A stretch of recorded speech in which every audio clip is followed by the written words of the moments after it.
crap. Took me off guard. Thank you, Sniper. Like, well, I get rated. Better get on it. Better get ready. Oh my gosh. Surprise. Holy crap on a cracker. Thank you, Wish, for giving me that adrenaline rush. Holy crap on a cracker. My first raid, too. Thank you so much, Wish. That's awesome.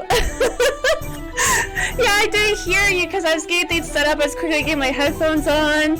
I just heard you saying you were counting down to like raid, but I didn't know it was me. I didn't hear that part. It also just popped up. I have no idea if my notification popped up on screen. Holy crap! We kind of needed that because honestly, it's not been a great morning. No, not really. No, I was on. It was just my starting screen, not me. Hello, Kazan! Oh, this is awesome! This is awesome St. Patty's Home Day! Yeah, you can't tell that. I don't know how to react. But happy St. Patty's Day, everybody! Thank you! Yes, I am being St. Patty's Poison Ivy, because, yeah, I had to. Finished a cosplay last year, made some dumb TikToks over last year, but, like, I gotta do it. I feel so much better, so thank you. Thank you! It's for the raid? Party popper! Just because I can! I think I just scared Zeke with it, but I had to celebrate. And it was with a green popper. Unintentionally, I just quickly grabbed it. But yeah, anyways, had been a rough morning. Yeah, I apologize, Wish, on your stream. I was kind of gone for a bit because I had to lay down. No joke, I had to call the doctors because I've been dealing with lightheadedness for a while. And it hit really hard. And just trying to lay down. I'm like, you're never going to be able to stream today. And so, yeah. I'm like, I'm going to push through. I want to do this.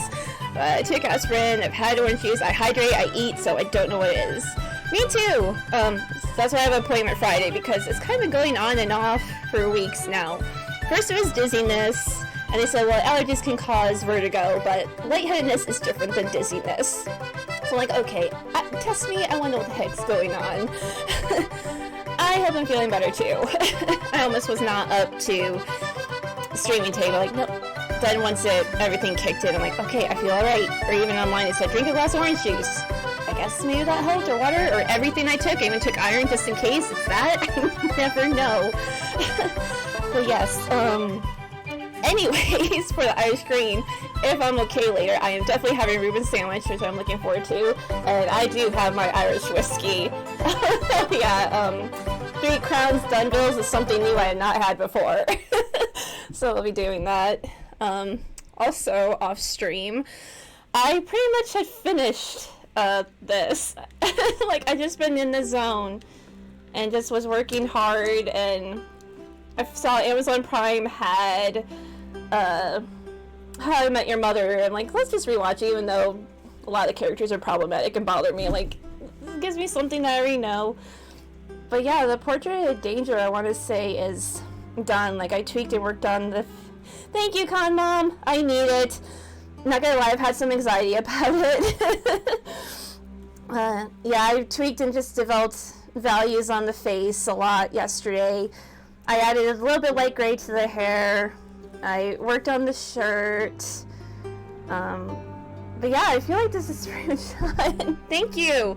I know I need to post it, the finish get up and things, but like, well, it's a good thing I have another portrait to work on, because when I pretty much finished this last night, I'm like, just kidding folks, I don't need to finish this on stream.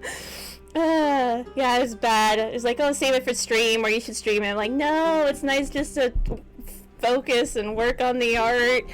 But that's alright, because after this, and also my mic today, this mic stand has been constantly falling off my desk. I don't know why. It's been banging my existence. I think next day I'm going to actually purchase a full-out hard, like, L desk or something, because this is just a, like, folding cardstock table people use at parties, and this thing keeps swiveling, and seriously, it fell like 5-6 times. I'm like, what a day! I don't want this. But yeah, I will post that to Tag Danger and let them know that the portrait's done. They'd always seen a little bit of progress. But anyway, we have the Portrait of Poison to work on and start and continue with. I know it'd be more fun if I had them as Cloud, which I actually did start drawing a little bit this morning before the horrible dizziness or lightheaded spell hits. Cause yeah, I'll just keep doing that. Yes, new drawing, completely different thing. Yep. Yeah, I was really surprised how fast this piece went. Swivel, Mike, can you just not? I've had it. But other exciting news, I was excited to find Irish Celtic folk music copyright free. I'm so glad, like, anything I can think of, it has been there. I'm like, yes, this is perfect.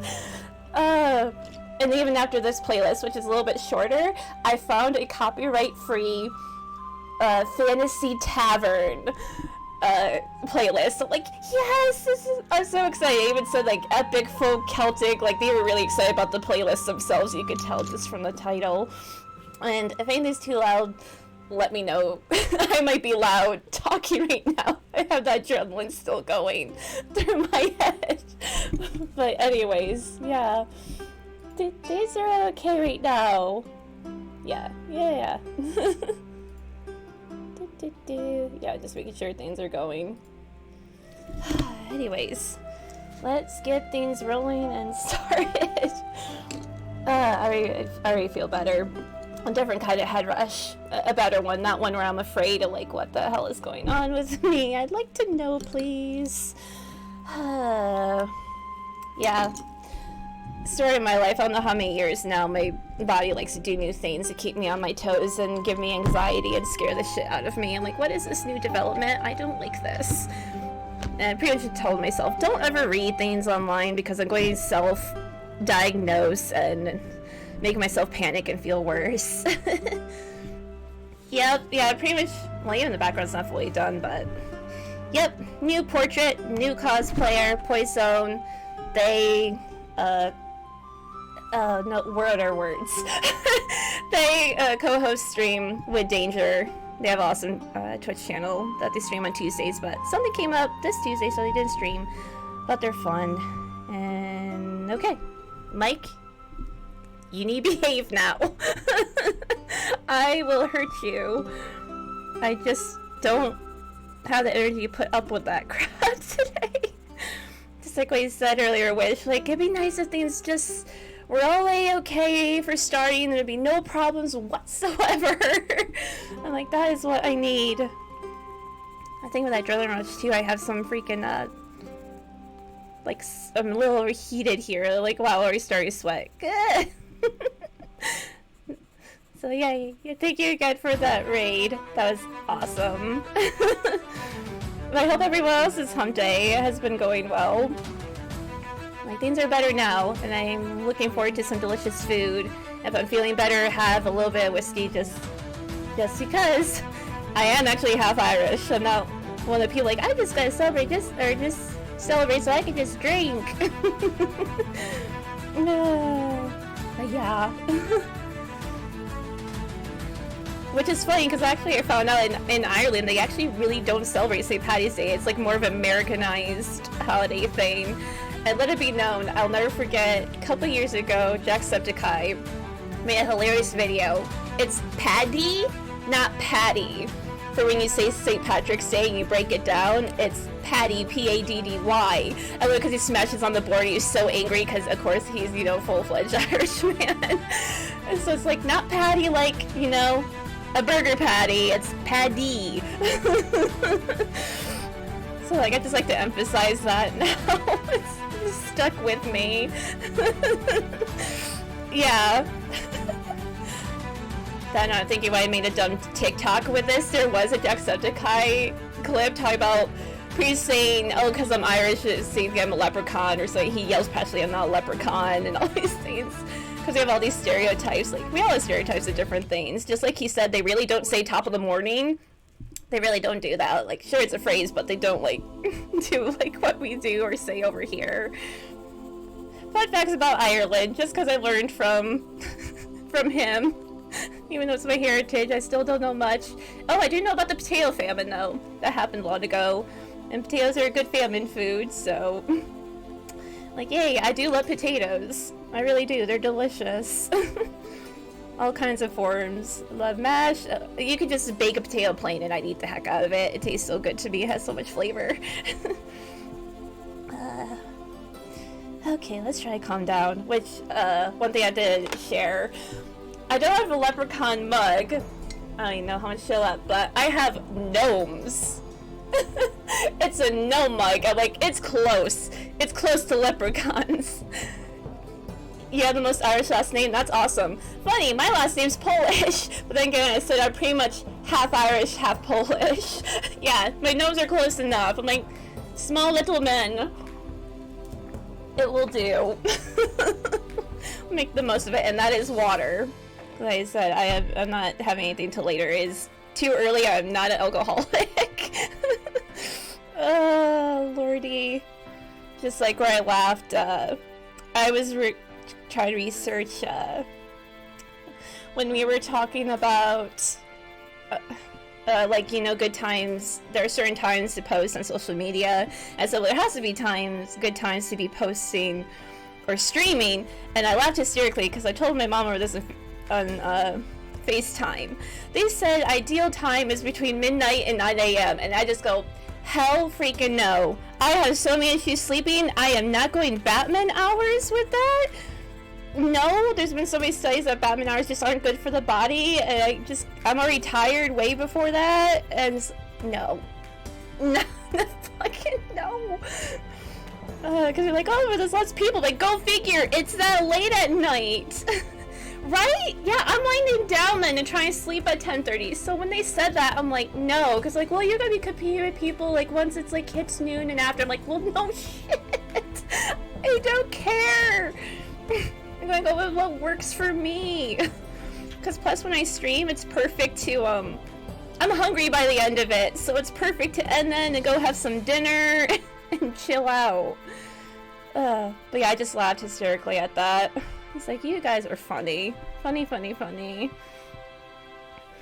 Because they're talking like, oh yeah, like, well, 9 a.m. or things like, a lot of time I'm not even up then, and when I wake up, it takes me a good, like, hour or two to finally actually wake up and get my day going. Didn't used to be like that, but blame the Panda Express we're all in right now.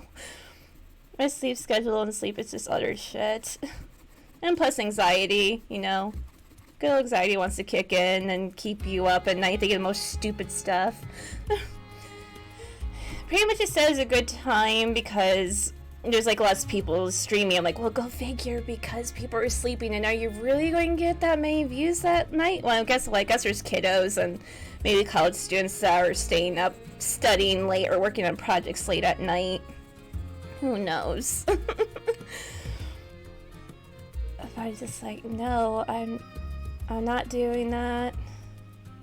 You guys can shove it. Oh man. Like, okay, bye. You gotta calm down on all this adrenaline. Now I'm getting passionate ranting about this ridiculous times to stream. It's like, no.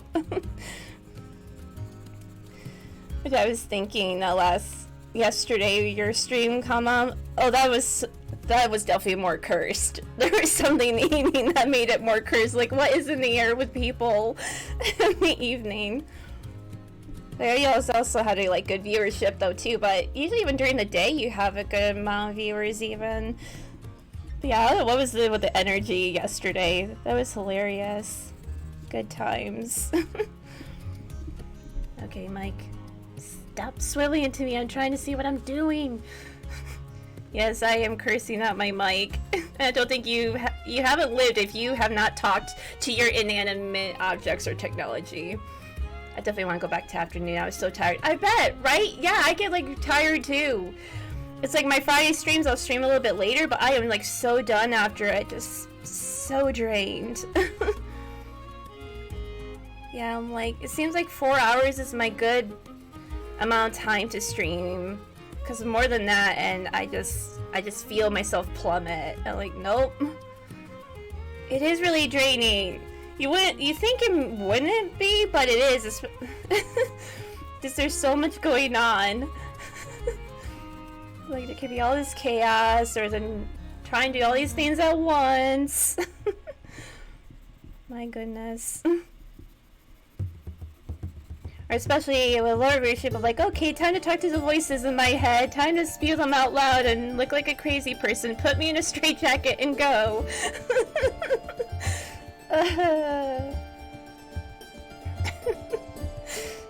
So that's funny, that's what I say, like, yeah, your inner thoughts, just spew them out. Like, people may not want to know what's going through my head. I talk to myself all the time. Yep, so do I. Especially when I'm trying to find something. If I talk up a storm, it usually helps me find the item. And it's funny how many times when I do that, people are like, who are you? Like, what? I'm like, no, not talking to you, just myself. I do this all the time. It's that, or I'm talking to my fur babies, one or the other. Myself or kitties.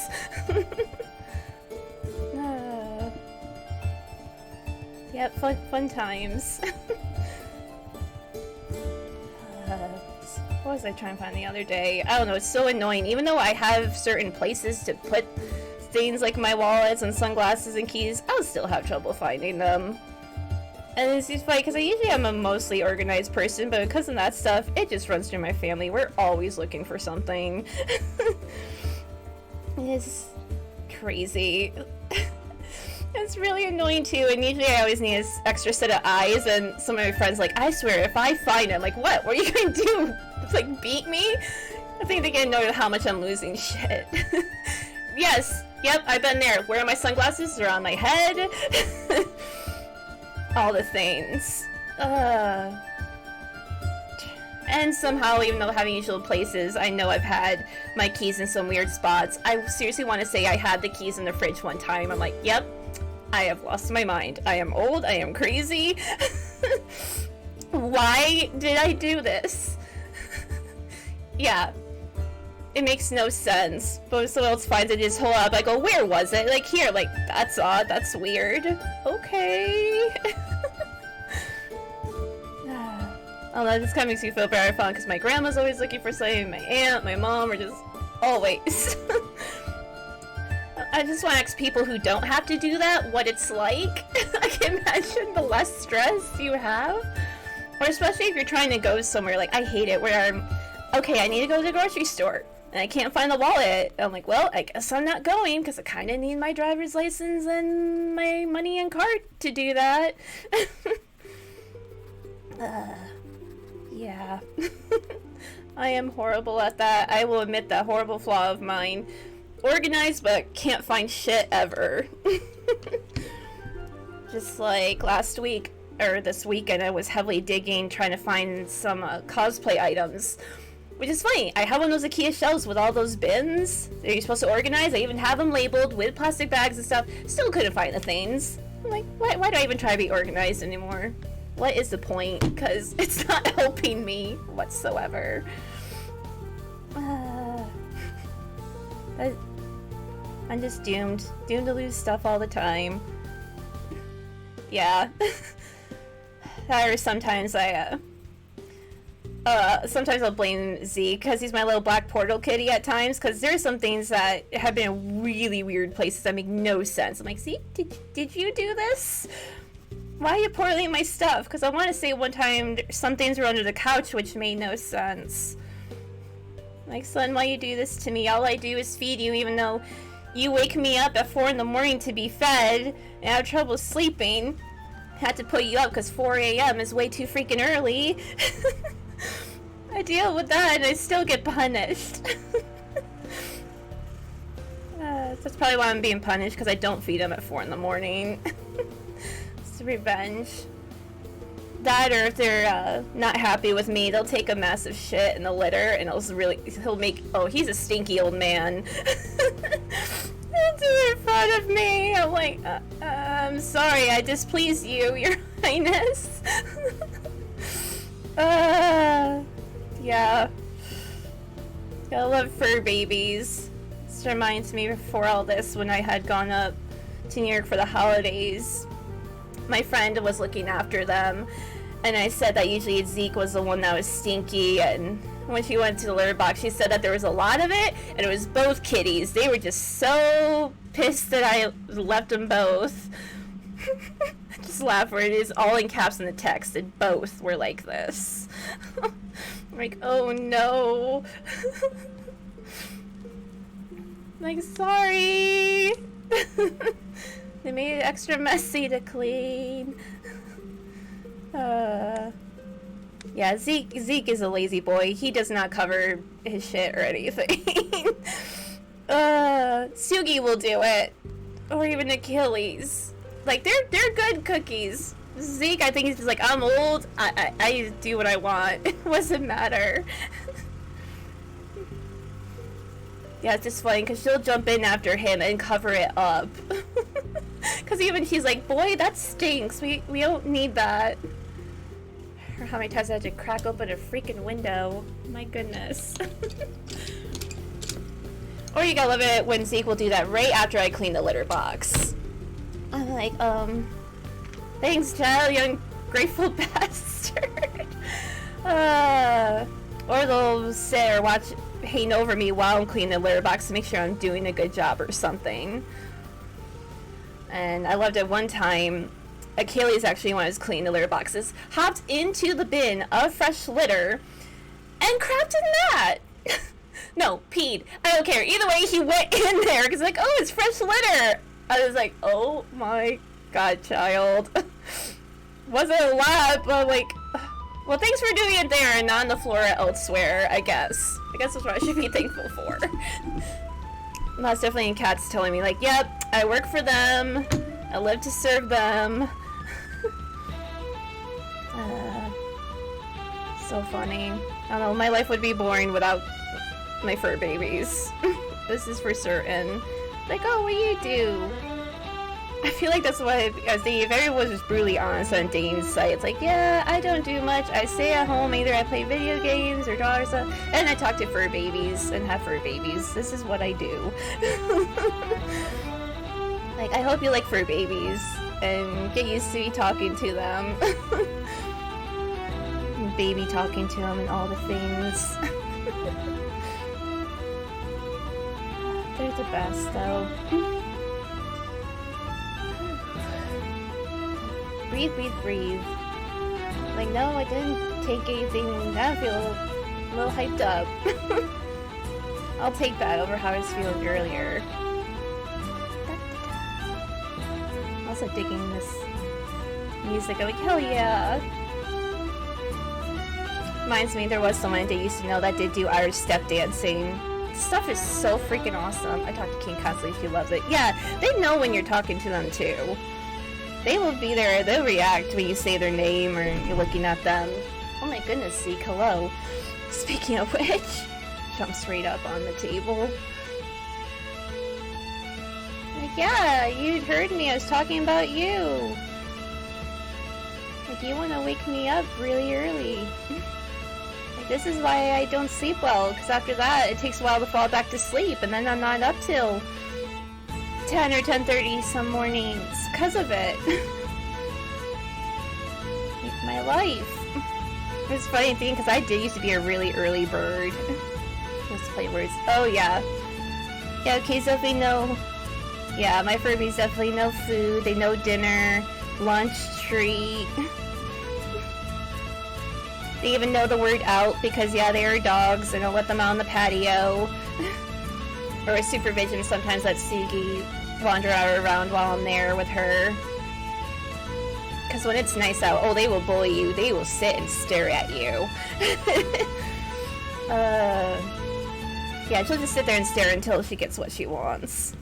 Hey, Sugi, this isn't nice. And not socially acceptable just to sit and stare at someone. But she's a cat. She doesn't care.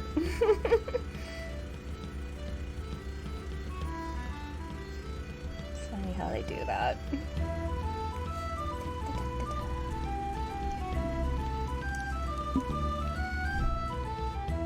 Okay.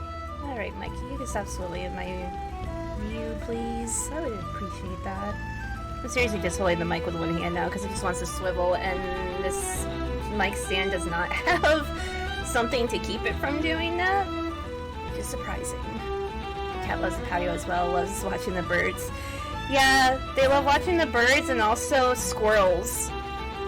Sugi will make all these clicky noises when she sees a squirrel. And I'll never forget, there's been a couple of squirrels that, have known that she's watching. They've been little shits and, like, will mock her. And, like, don't test her. She will get you. They can climb up trees, too. I'll never forget the one taunting at her. Like, you little jackass. Like, hey, I'm not here, you're not. Because she's on the patio and we have a bug net and stuff, but... that was a smug squirrel. They can definitely be like that.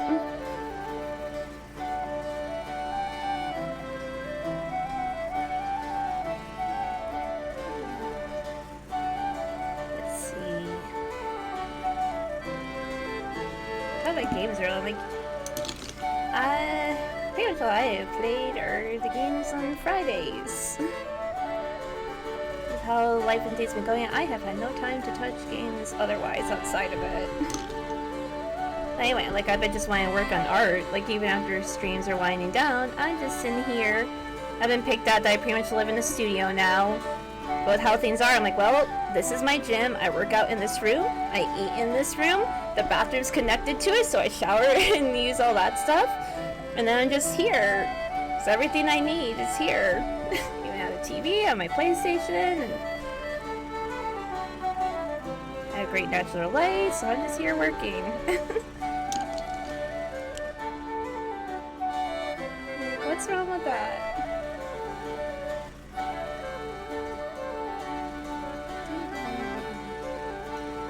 Now, is anyone having plans for tonight, or does everyone have their Irish green? I know Wish had a green shirt. And Mama loves the Discord. Your friend there, she's a hoot. That troll type of not wearing green. Digi, yeah, that's her name. Oh, she is funny. She is a riot.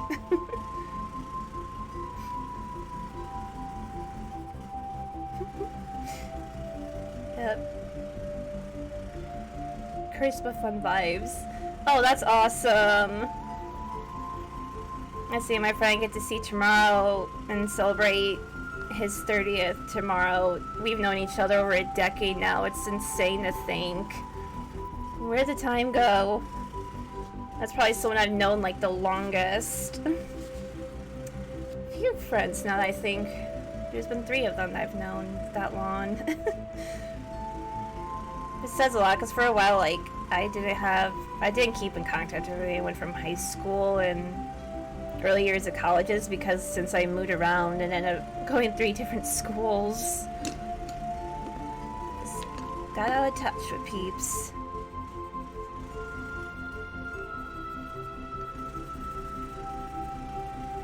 And things too, because I thought about possibly moving and rooming with a friend of mine that works in Florida, and they're there until like their contract runs up, and that's making me really sad to think about.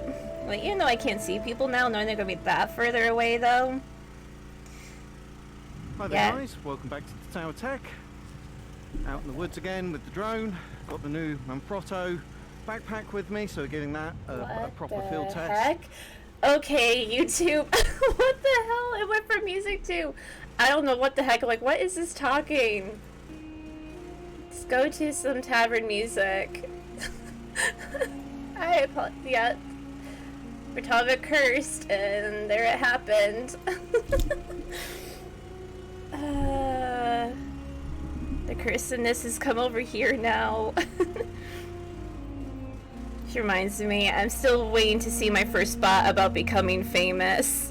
Wish has had 2 now, you've had some on yours, Con Mom. I'm waiting for that day. I will be a little giddy inside once that happens. Like, you know you're famous or hit it big when a bot pops up to spam you. That's so funny. You wanna be famous? Like, I question your methods, bots. Oh my goodness. Yes, let's all get famous. Yeah, Wish is trying to right now, more like a his kitty. Kitty is famous and co-host. I forgot the follower count. Bots are where it's at. Yeah. Like, thanks, bots. I appreciate your viewership or hopping on to say hello.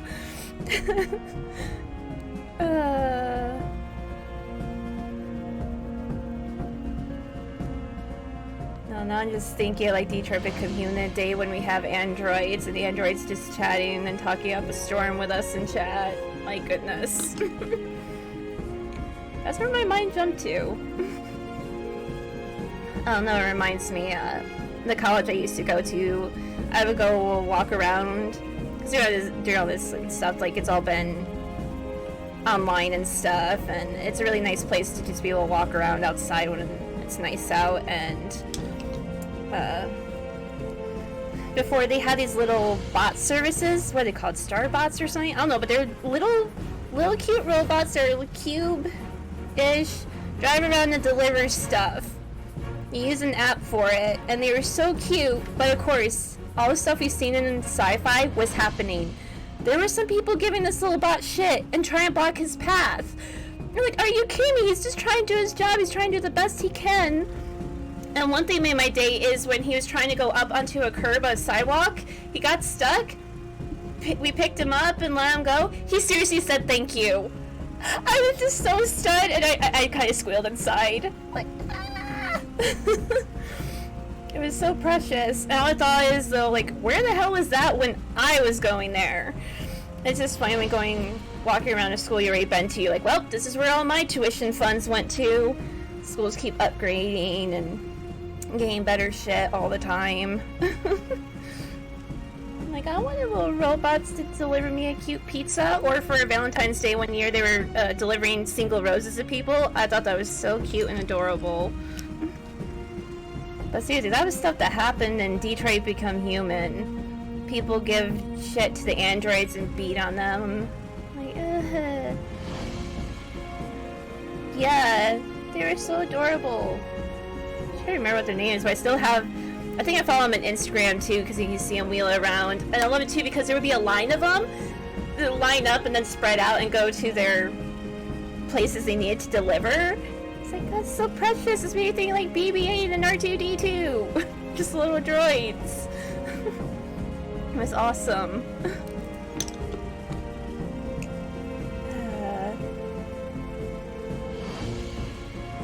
Yeah, it was fun because I don't know how long I guess it was fun. Yeah, I ended up following that little bot that to help kids to curb. If I wasn't there, there was no one else around. Yeah, those bullies will regret when the robots take over.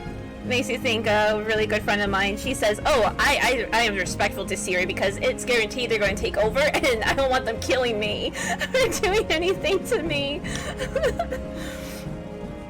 Like, yes, respect the technology.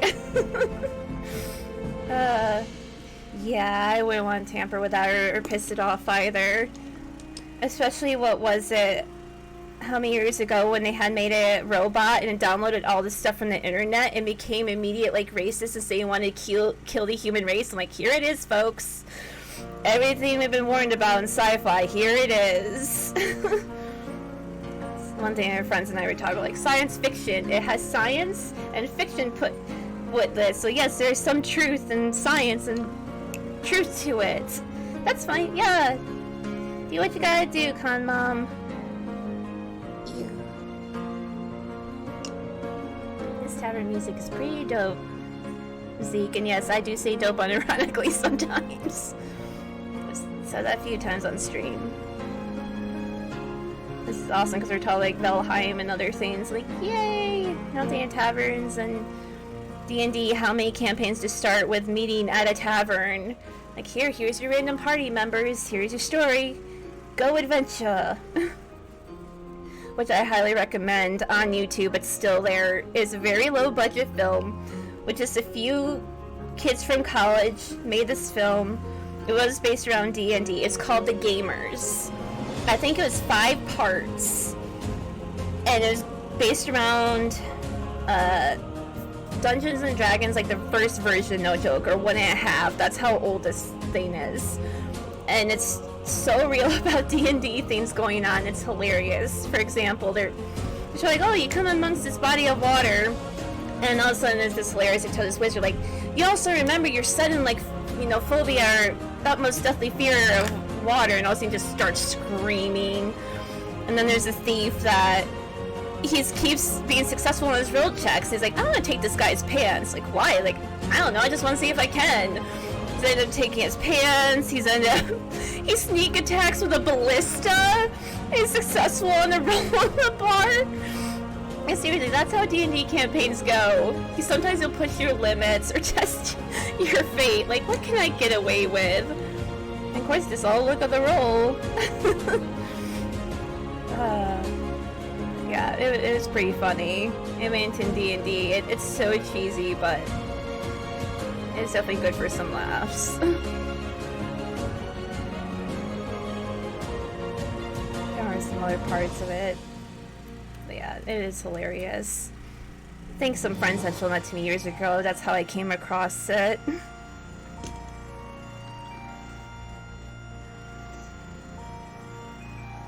Yeah, D&D is a lot of fun. It can be complete utter chaos depending who you're playing with.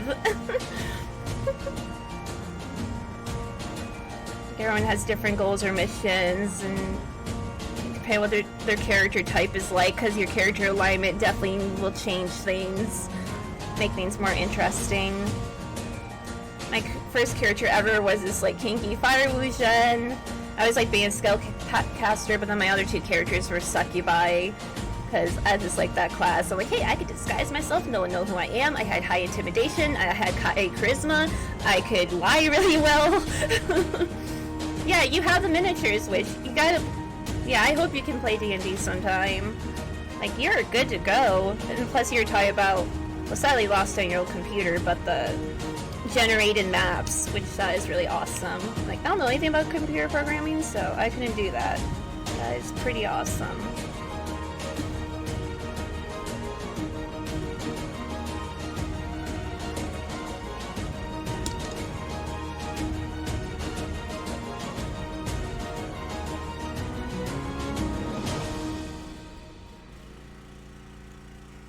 That's one of my favorite books in D&D. They didn't have many prints of, and so hard to come by now. It's like $150 now on Amazon, but I would totally save for it. It was a book of erotic fantasy. That just added a whole nother level of playing D&D. Like, there's this one spell you could cast that would make someone have to take off their armor, so it makes them weaker and more vulnerable and easier to attack. Like, I love that shit. It's pretty entertaining.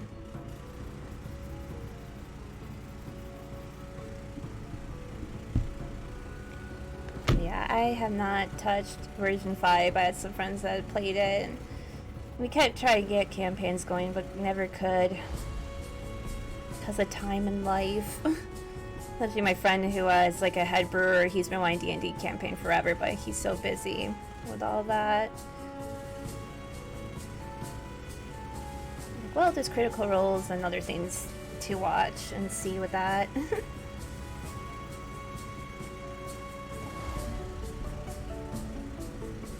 I am so behind on Critical Role. I am really bad. I was still on the first campaign long ago. I was liking it. Again, this is another thing that I put on hiatus.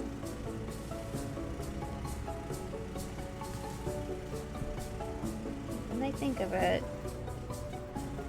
it's been very scatterbrained in what I've been wanting to watch as of late.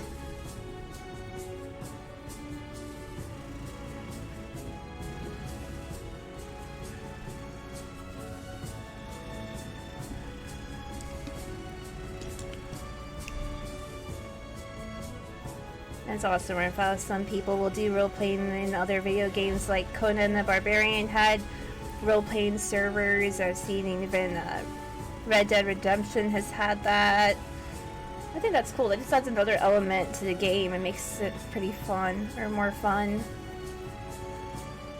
Do that with friends.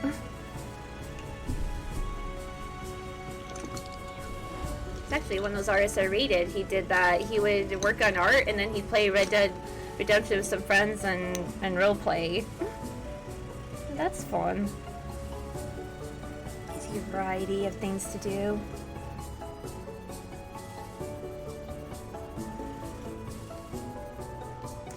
I feel like it's getting warmer. I've had the window open because it was nice and cool before. Oh yeah, it's warmed up. Freaking 70 degrees. That's not spring weather. It's one of these, like, only 2 seasons down here. You have hot and cold. No nice in between. So I think spring, I think, you know, maybe 40s or 50s. Not 80 degrees or 70s.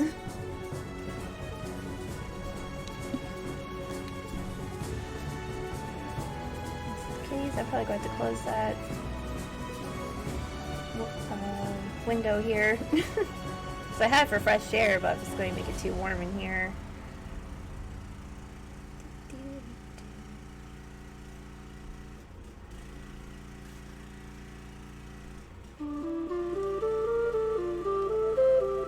Yeah, probably tonight I'll have some delicious food, glass of whiskey, and watch a really cheesy leprechaun movie I mentioned last stream. It's for some cheesy good times. If you want to go on break, I should totally, like, pull that DVD out to show you. Yeah, it'll be fun. I am looking forward to it.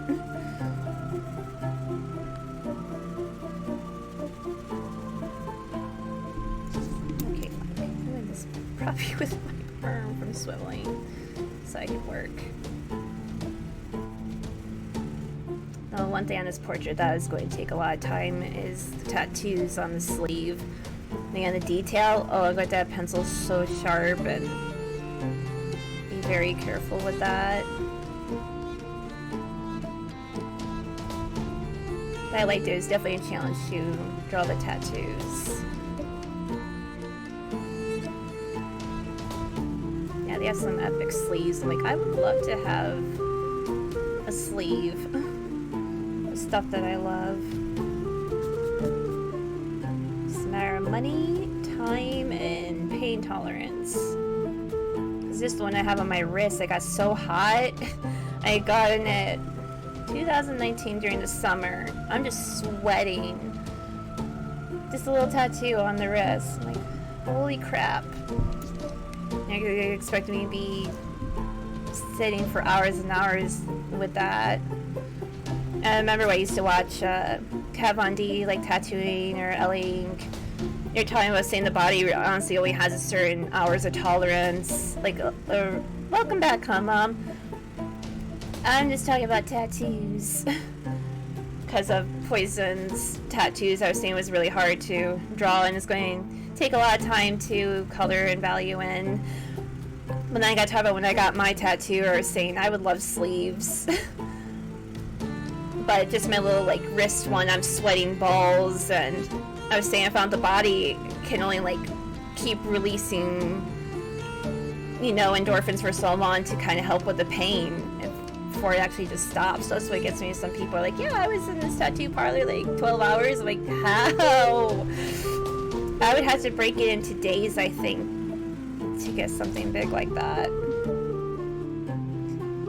Like tattoos just getting hot and sweaty and pain.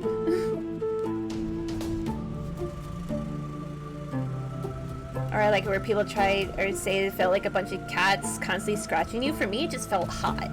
I just sweat terribly. Plus, it probably didn't help. Like, freaking thought it was a good idea to spontaneously go and get it in July. Like, that probably has some effect with it. And there was, like, poor AC in that studio, too. Ugh. Yeah, I definitely showered when I was done getting the tattoo. At home or whatever. Just like, I am disgusting now from this. Those are fun channels to watch on YouTube. The ink ones, you'll hear, it's fun to listen to tattoo artists talk about horror stories or tattoos they refuse to do, or they just talked about different stories of people like just end up standing up and fainting from getting tattoos and like not hydrating, and some even vomiting, and crazy things. No worries, Con Mom, it's alright. Like, I'm had to go quickly just to close that window. Like, speaking of heat, I don't want to sweat and faint from heat here. Time to hydrate, speaking of all that.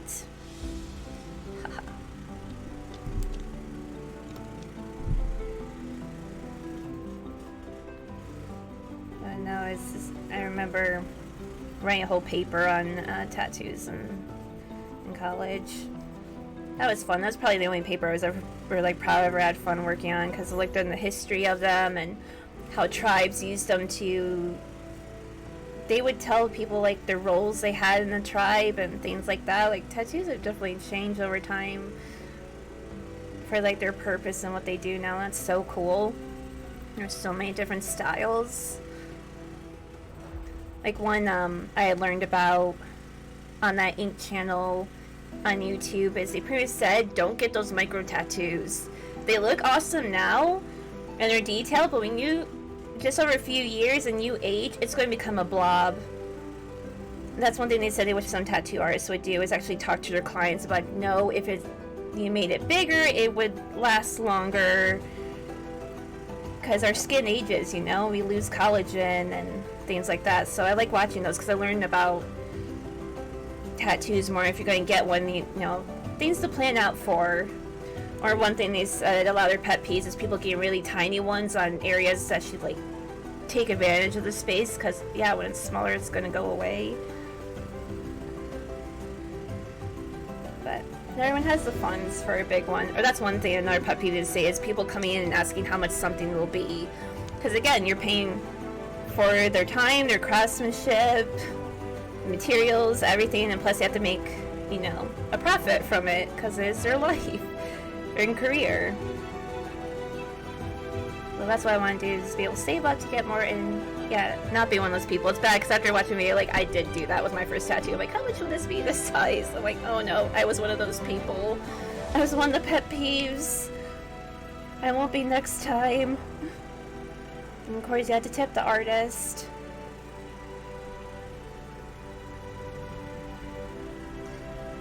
That was crazy. I'll never forget. Years ago, when we had a roommate, they went to a tattoo parlor that all day was doing like $13, like small tattoos. And oh my gosh, I would not do that. They were so rushed. Oh, the tattoo looked bad. Like, I already told them, like, you need to get that repaired. It was a black tattoo. Black should be pretty solid if someone knows what they're doing.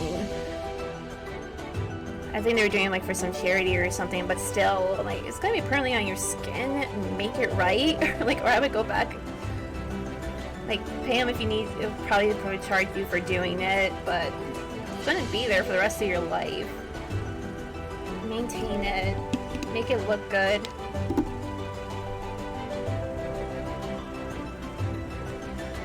Let it be known, if a cat scratches you or a tattoo it's not going to get destroyed because it's in deep layers of skin. I remember freaking out the first time it happened.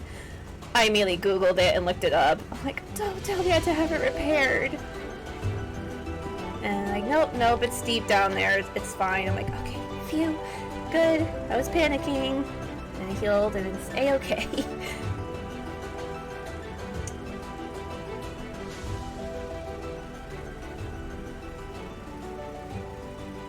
Oh, just from the stories hearing, like, they have had some fun, crazy lives. I remember years ago I had considered going into, like, tattooing and partnerships because people saw my drawing, but working on the flesh and all that, it's a completely different story. And interesting thing, too, when you're trying to become a tattoo artist, you were an apprentice for a long time, and you're paying a tattoo artist a lot of money. You're paying, it was thousands of dollars, I remember. It's probably even more now, but when I first looked at it, like, oh, yeah, expect to pay $10,000 to a tattoo artist and be kind of their lackey for years before you actually start getting into it and start getting hands-on and things. And I was like, no, I guess not for me, but I definitely appreciate them and love them.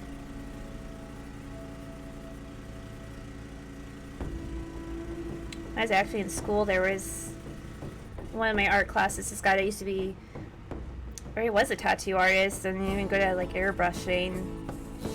Shit was so freaking good.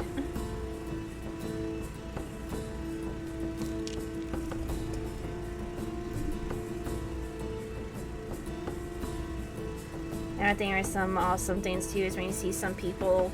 There was a story of someone that had been burnt terribly and had all these bad scars, and they had these gorgeous tattoos covering like their whole body, and just looked absolutely stunning, and made them feel good about themselves. They hide all the scarring from the fire. And when I see those, and with elderly people, I'm like, dang, that is awesome. What an awesome elderly person. And they're done well, they held up and just look slick. Again, tattoos are things just like a car, and so they need to be maintained. Like certain colors fade faster, like I remember greens and yellows fade faster, and even blacks over time, depending, like, need to be touched up and fixed. And when I had mine a couple years, I kind of already want to touch up a little bit because I've seen some areas where it's not perfectly solid black, and I would like that. Just little things like it's gonna be able to buy for the rest of my life. I want that fixed because I had it for me, facing towards me, because it meant a lot to me.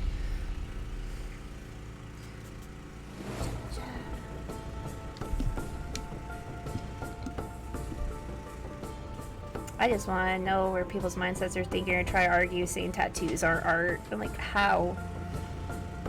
Because I had that argument with our art history teacher, and I've said before. He completely shit on it to say it's not art. I'm like, what? There's so much talent and skill goes into it. And replicating detail, how is it not? Like we said, Marcel Duchamp could put a toilet bowl on a pedestal and call it art. I think a tattoo's way more art than that.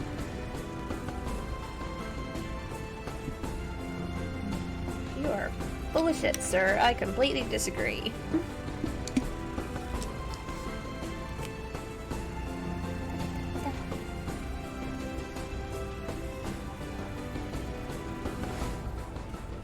Yeah, if anyone else has tattoos in chat or stories, feel free to share.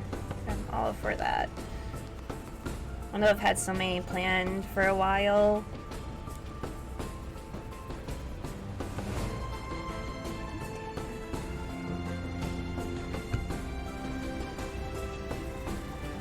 Does anybody else have fun plans for this day, St. Patty's Day night?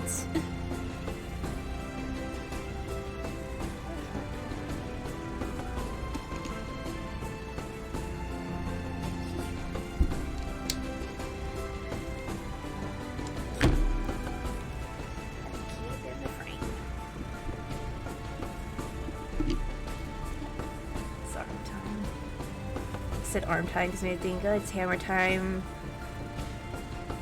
Fantastic for the thing.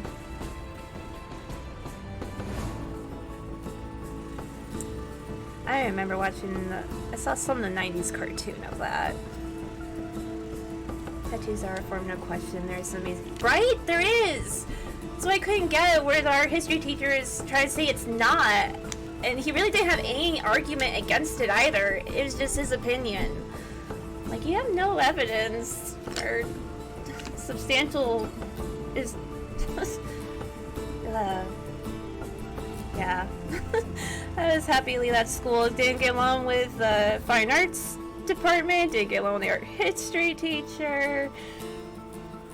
I'm like, we have very different perspectives, or I'll understand, like, talk comment, like, art is completely subjective, and how pretentious and snotty some people in the art world can be. I'm like, you guys are giving us the bad rap or stereotypes that are out there, and I don't appreciate it.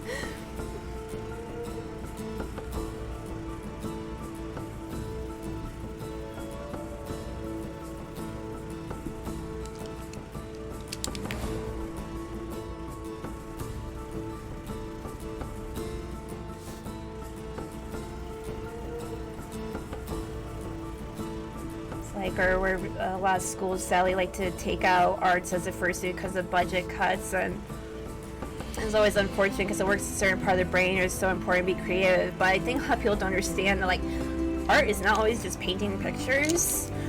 Like, someone has designed your clothes, someone has designed what even your fridge or appliances or computer or TV look like architecture. That's another form of art. Like, art is not just painting and drawing. That's what always got me. God, freaking world. The world needs to change because of interviews. When they hear that you work in art, they're like, and? Or what else can you do? I'm like, really? Really? In school we did other things. We had the capability to learn. I'm not programmed to do one thing. I know I've said that before, but I think I could rant about that forever.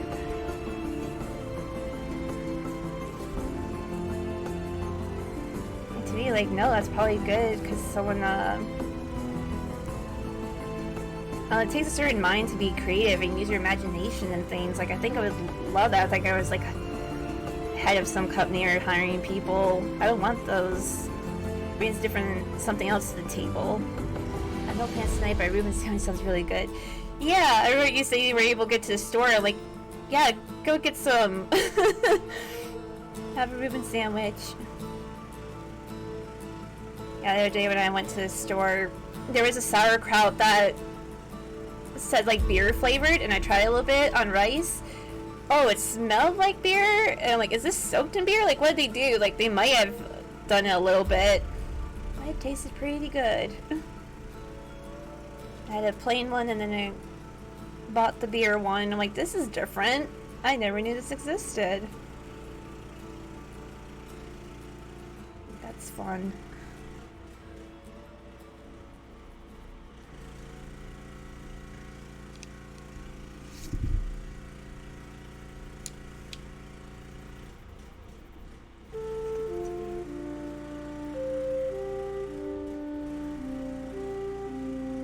No, this tower music's made me think. I do recommend Word Tower D&D and all these other fun things. I recommend looking up Epic NPC Man on YouTube. I think I might have mentioned before, but I can't recommend that channel enough. It's very real about MMOs and games and campaigns. No, the guys are overseas. I forgot which country, but it's awesome. It's actually this old village. And I think it's like supposed to be like a museum or a place people can walk around, but they gave these guys permission to use that for their videos. And it's just really fun. It makes you think how you treat some NPC characters and people or just other fun things.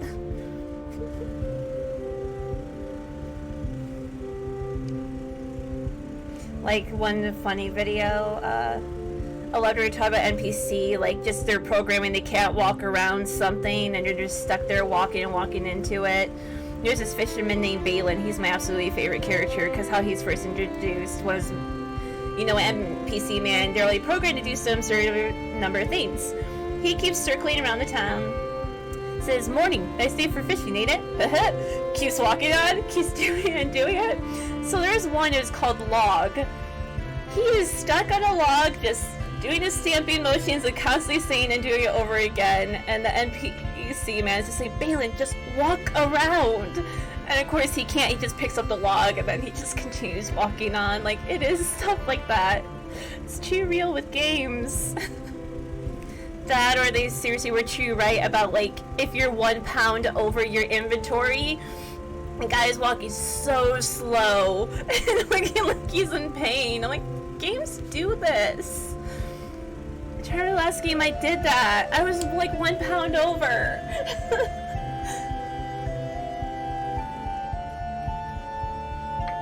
There, they had a funny one about where no matter what choice you make in the game, it doesn't even change the outcome. Like, I've had games like that happen.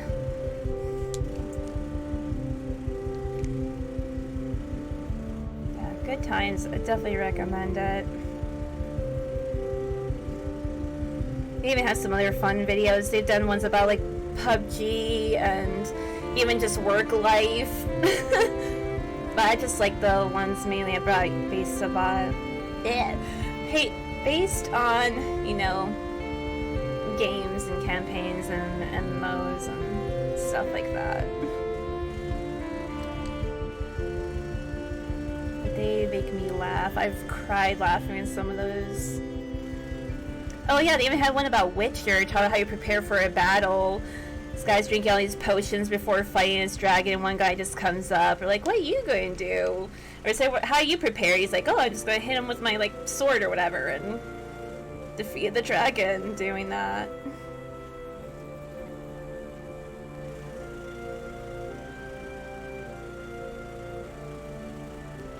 That or this one's funny when you know you pick up all these side quests and each character's following the main person and they're just like, wait, why are you going past here? That, you know, our quest is that way. You're like, no, I'm going to do this one first. Like, oh, okay. That would be funny if a game did that. It was be self-aware. Like, okay, you took on these side quests, you have that individual person, NPC following you the whole time till you do it.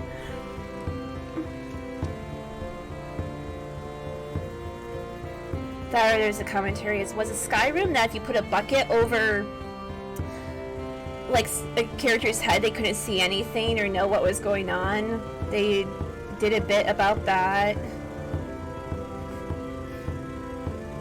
Or even just like crouching, all of a sudden you can't be seen somehow. Just in stealth mode.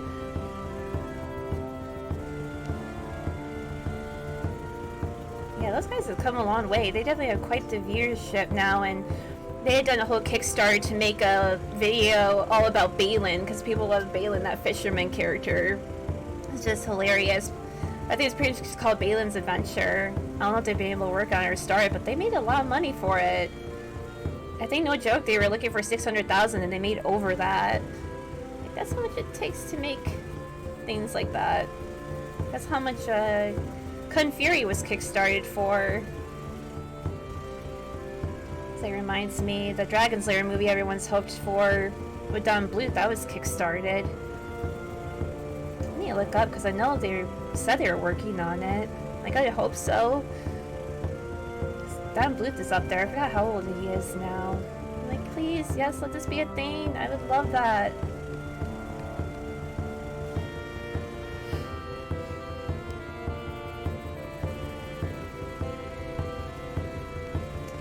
No, my question in chat is the people who play these kind of games is what kind of class do you usually play? One thing when it comes to Diablo or any of these other games, I like being a spellcaster of some sort. I remember like I've been a cleric, a Champions of Norrath, even D&D I was always a magic caster. Like, I like doing those. Even Guild Wars, I had an Elementist and the Mesmer? Yeah, that was another magic class.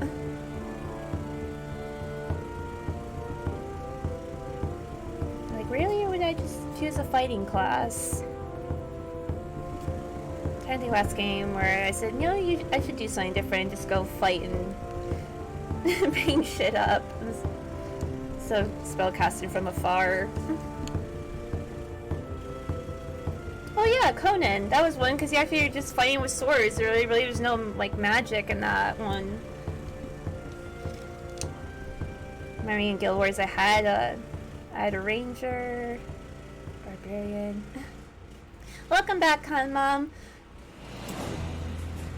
I've been rambling about campaigns in D&D and Diablo, and I was asking chat, whoever plays those kind of games, what class you usually pick, and I said I usually like to be a spellcaster for some reason. Like, that's why I always go to. Yeah, Diablo is so fun.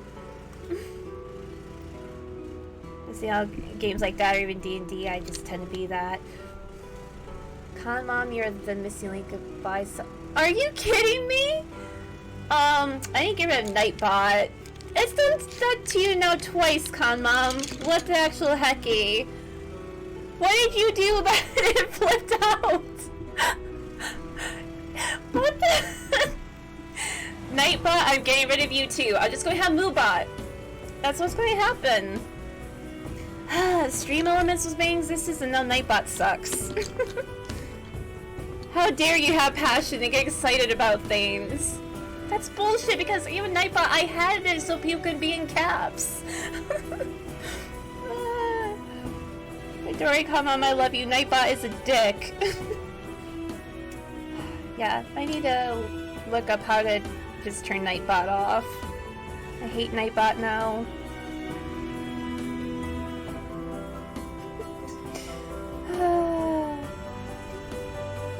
Talk about AI, these bots are betraying me. Just try and talk to some people, and it's like, nope. Rude. Yeah, what class or thing did you play as, Con Mom and Diablo? I don't remember my last class. I remember the last file I was trying out the Witch Hunter class. That was something before that.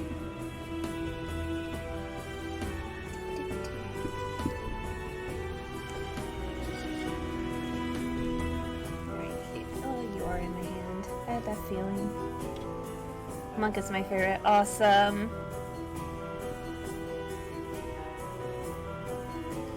Yeah, I remember it been a cleric in some other games like that. Like, do we have any idea when the next Baldur's Gate is going to be available? Because I'm ready for that too. Those games are like similar.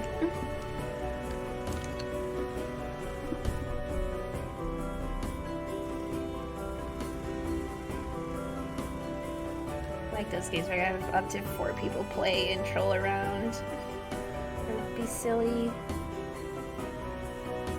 That or friends we have competitions button matching collecting all the items.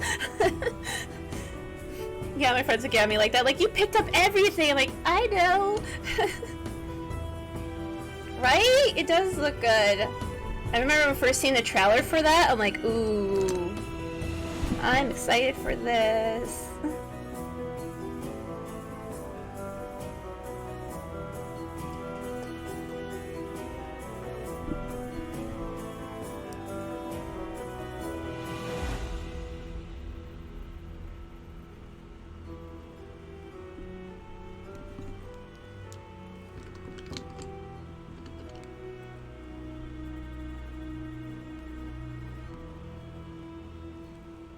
Another game that kind of made me think of Diablo. It wasn't quite though, because it wasn't that perspective. It was kind of fun. Was Dragon's Crown by Atlas. The only critique is sometimes it'd be hard to keep track of everything going on. The screen can maybe get too busy with all the attacks and stuff. But the art style is just so exaggerated.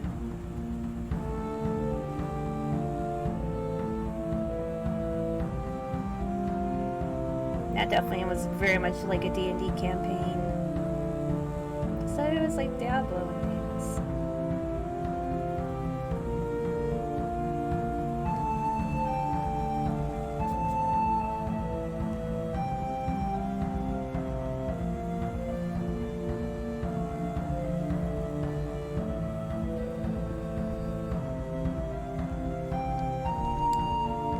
I think how fun it would be to have a Bluetooth speaker in when you're going on adventures with friends, like I used to do in high school.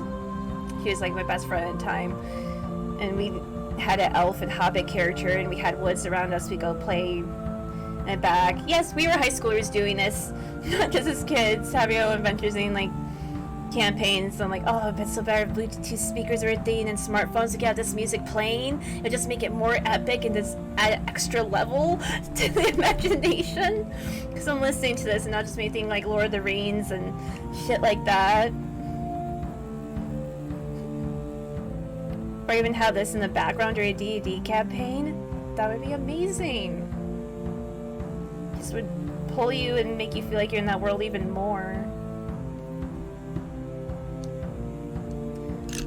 Sure, as I watched a YouTube video from the DM from Critical Role, pretty much explaining how being a dungeon master and D&D is pretty much improv. So you just work, you know, because people are throwing constant stuff at you, and you just gotta like learn to work with it, and you accept what they say or do. And that was funny too. They suggest like take notes because you will forget an NPC that you created, because sometimes characters like, we're gonna go back or visit this one. Like, who? What? Yeah, it definitely takes a certain amount of creativity to be a DM.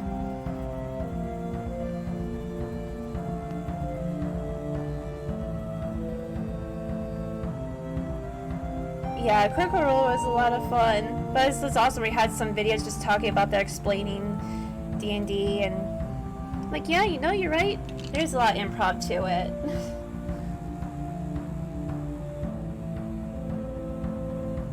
I know, don't deny what someone tells you. Go with it. I remember I hated in school, some people I played with campaign, we rarely ever like stuck with something because he kept getting more and more ideas instead of just sticking with one. But there was one that whenever he was DM would try to kill off our characters, and we spent like most of like that evening making the character. I'm like, why are you doing this? It's pointless. Like, that's not fun. Sure, yeah, make it where, challenging, but not like trying to kill us off immediately. Spent a lot of time, and plus I loved writing thorough backstories and designing my character, thinking about all the things, and just to have it die. Nope. Fuck you.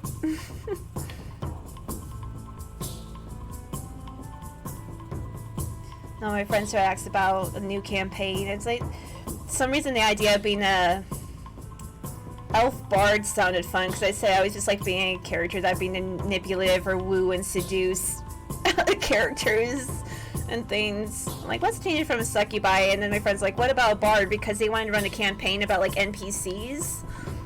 So I think one of my friends was going to be a barbarian shopkeeper. Things like that. I was like, well, let me be a bard then. Look how this elf plays the mandolin with her dainty fingers. Or stuff like that. And they wanted to use basic classes because I'd never been DM before. And like, that is understandable because, oh my goodness, it can get so complicated. Like, yeah, if you're definitely starting out, start basic, and that's fine. We all like those classes anyway. It's like what D&D or Lord of the Rings had. Orcs, elves, hobbits, halflings, humans. You would definitely get overwhelmed. Think how many books there are and different versions there are now. I don't know how different 5 is from 3.5, but I remember friends saying that 5 was easier or more simplified than 3.5. I'm like, okay, good, because that was the last one I played. And still I had help making characters.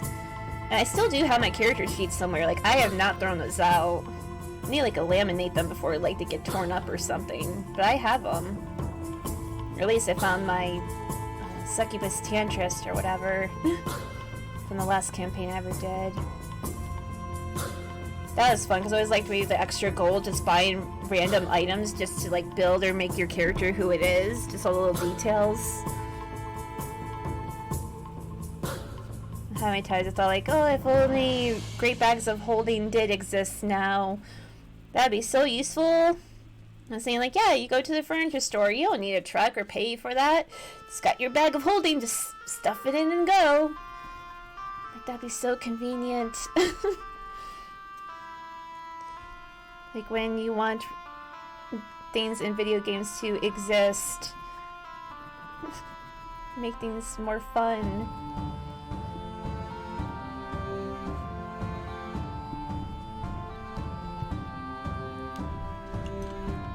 Let's see, what would be other things from games and stuff that'd be awesome to have in real life? That would just make life easier. Oh yeah, teleportation. You won't have to worry about flying. Or I mean, think of the Jetsons. Having tubes like that, like, boop, right there. No overlays and my deathly fear of flying and falling to my death. Yes, beam me up, Scotty. Yeah, I wish that were a thing.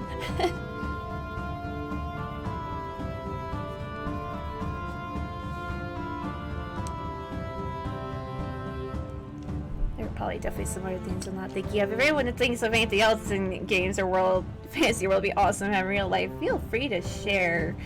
So that's where my mind is going now. Thinking of. Or I think the technology from Star Trek where you just thought of something and it would appear. Like, oh, I want to cook or worry about dishes. Here's the food right here before me. So that's one thing, like, I like cooking, but I absolutely like, hate all the dishes that fill up the sink. Like, I'll have all the dishes clean and then all of a sudden both sinks are full after cleaning, or cooking. And you're like, I hate this. I don't want to deal with this right now.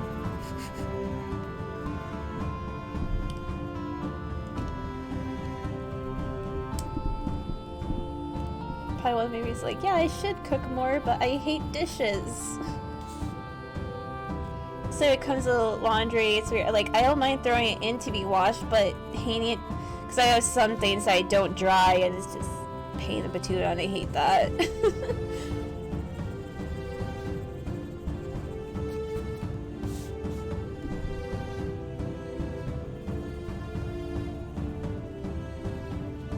The chores are like, I don't mind vacuuming, kitty litter's fine, I don't care, mind that.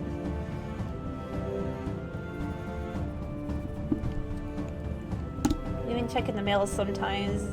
Like, I know the leasing office isn't far where the mailroom is, which by the way is like so ghetto, and it looks like someone has tried to rip open one side of the mailroom, and it's still broken to this day, and it's been months and months.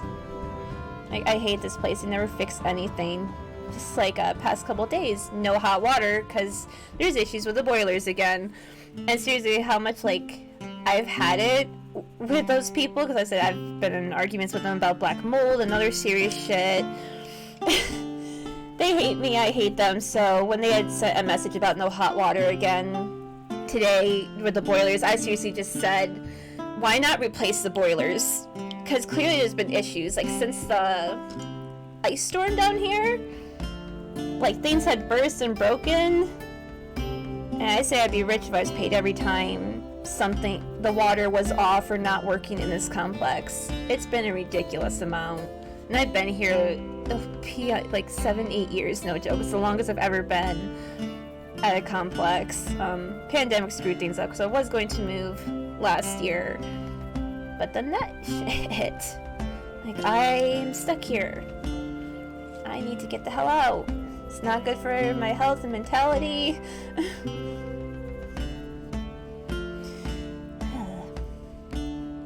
Parents of living apartments. I can't wait to have a house. Homes are so expensive.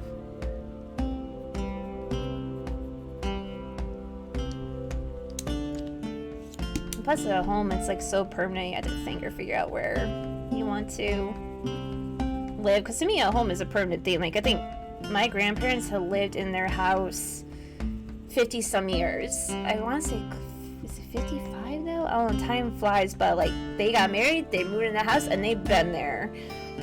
Like, they're gonna die there, they're just living there. They're not going anywhere. So there are people like, oh, just a little house and move. House with backyard would be amazing. I would get dug right away, right? I know, I want a backyard so I can have some vegetable gardens and my kitties, because they do like going out, so I give it more space and a tiny little patio to wander. I don't even need a huge backyard either, just something. I think growing up we had an acre of land and that was great for a kid. I said, look around here, the homes, it's just a little patch of grass. I'm like, that is not fun for kids. There's nowhere for them to go or be active. And Princess said too, all you need is an acre of land to, like, growing your own food.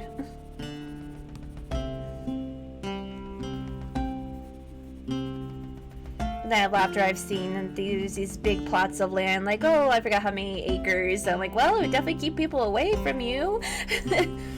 I think there was a place that had like 40 acres or 60 acres for sale. Like, holy crap, that is a lot of land.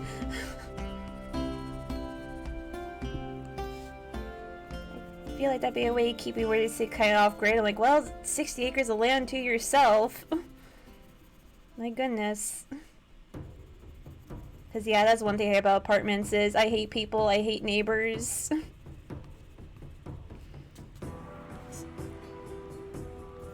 Especially like above us, like, I don't know what these parents are doing, but even last night it was really late and I heard that their little kid running, and he's a tiny little kid, but he sounds like, you know, he's a 400-pound man running across the floor, and then they give him basketball and you'll hear that bouncing. I'm like, can you put your kid to bed?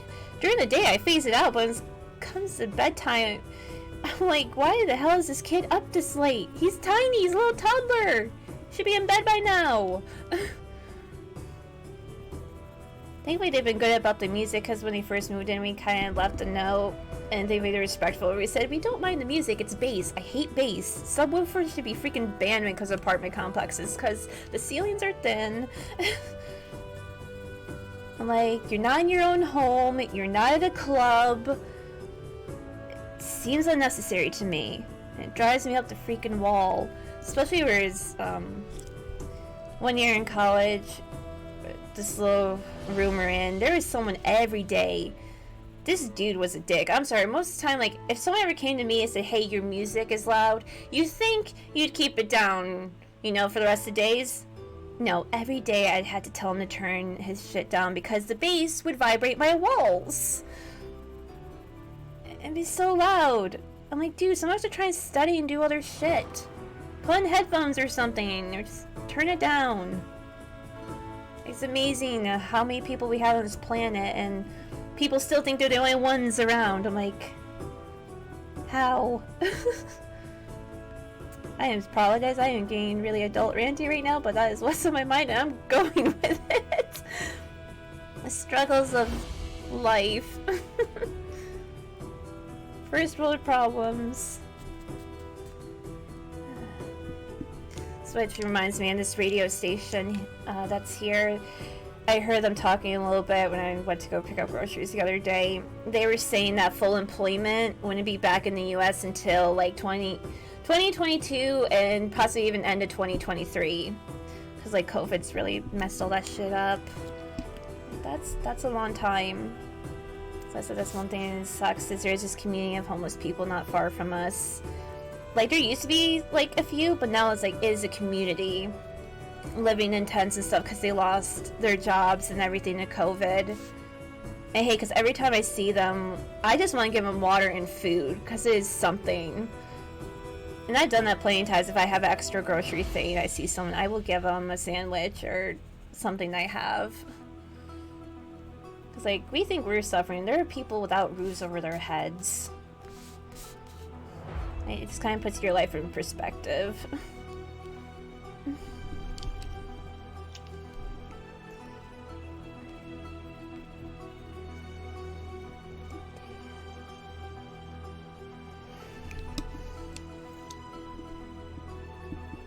hoping things get better slowly but surely. It's like right now the state was one of the... Texas and Mississippi were some of the first states to lift that mask mandate, and it pissed the hell out of me. It was my mom told me on her FaceTime, and I'm just like, I hate Texas now. First the ice storm and then the other shit. Then that. Like first off, like 90% of the country is not vaccinated, so it's way too soon. We're not at herd immunity, and numbers in Texas aren't great. They're in yellow. Yellow's not good. It's not great at all. There's been all these surges and hospitals have been full. No good's gonna come from it. That's why this pandemic's going on forever, because of idiots.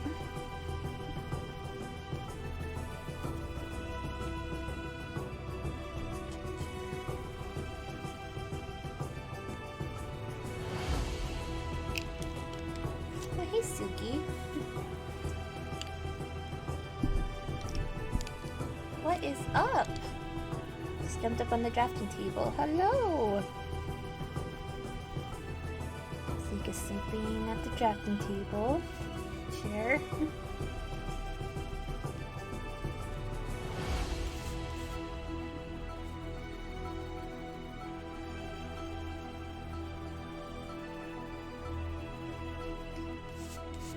No, that just made me think of kind of where we heard the loud motorcycle go on stream yesterday. I'm like, yep, that happens here too. People have unnecessary loud engines on a motorcycle or a car.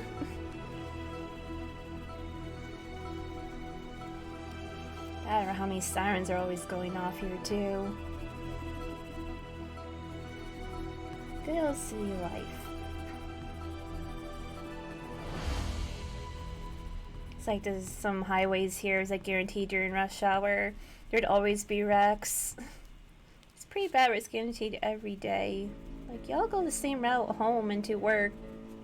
Pay attention. Be careful, please. Nope.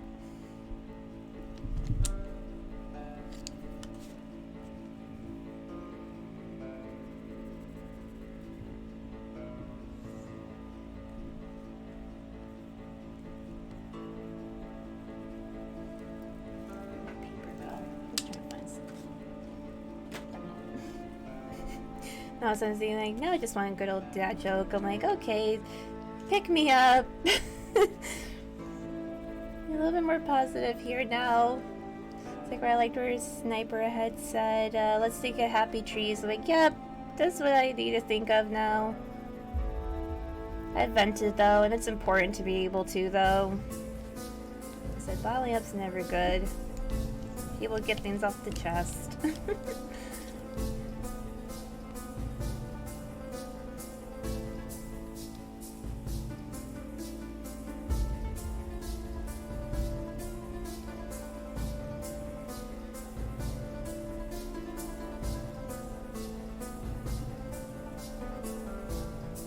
Hello, Bob's Happy Trees. Yes! I love your Bob Ross bobblehead too. That's too precious and happy. Like, maybe I need one. I just need something happy or cute of mine right here. Just to look at me and give me good vibes. And tell me to chill the fuck out or hype the fuck down or something. Like, it's okay, Red. You'll be okay. Breathe. Seriously, he really is. I remember learning his story. It's just fine, so awesome. Like, yeah, he used to be part of the, you know, army or whatever. Was a very angry person. Then he swore he would never yell ever again. Like, I think it's such a good motto because stress and anger is not good for the heart and anything. Like, what a man. Reminds me of that Twitch channel. I think it would be fun to actually try to paint a lawn with one of them. And I told him honest, I feel like I would, or that or YouTube, they have them. I would have to pause because oh, he works so fast. But I remember a friend told me why he'd be so fast though is he's made like multiple of those paintings. Like he did one, would do one off camera to like kind of get an idea what he's doing, and then he'd do one for, you know, live TV or whatever. I found that really cool when she said, like, you know, that kind of makes sense. Makes me wonder, like, if I was to do this next again, would it be faster? I don't know. That's what he did.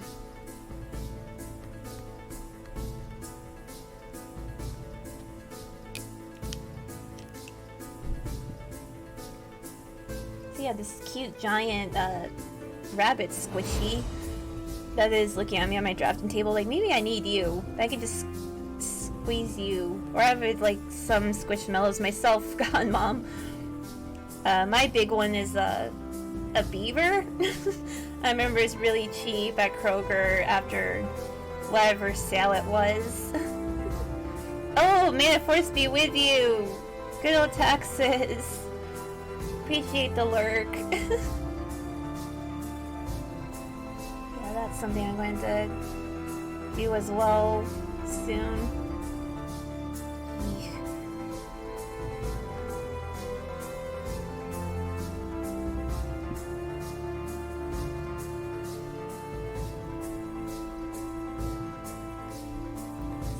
I think with homes, I remember some friends when they got in a house and they told how much property taxes were and just kept going up. That's one thing I think of when it comes to having apartments. You don't have that. Because there was one year like, yeah, it was $5,400 property tax. I'm just like, holy shit. That's ridiculous.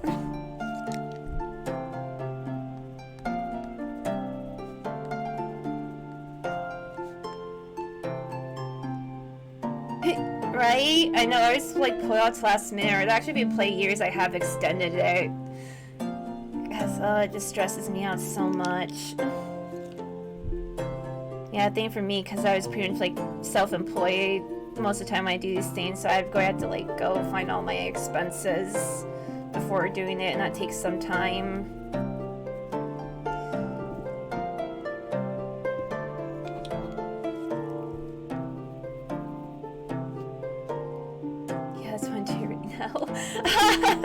Nice. Yep, that's what I had to do. Thankfully, most of my expenses were like on Amazon and yeah, my bank account. It's definitely going to take time scrolling through everything and write everything down. It's like the this year, or for next year's taxes, will be all this like Twitch stuff. Because honestly, Twitch has been my job during all this. So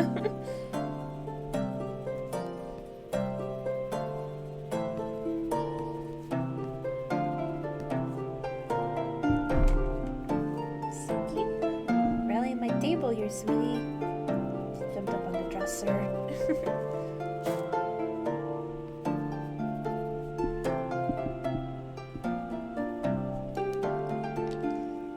It's been a long time since I watched Lord of the Rings movies. I like those movies, but I think with how long they are, it's like every few years thing I'll watch.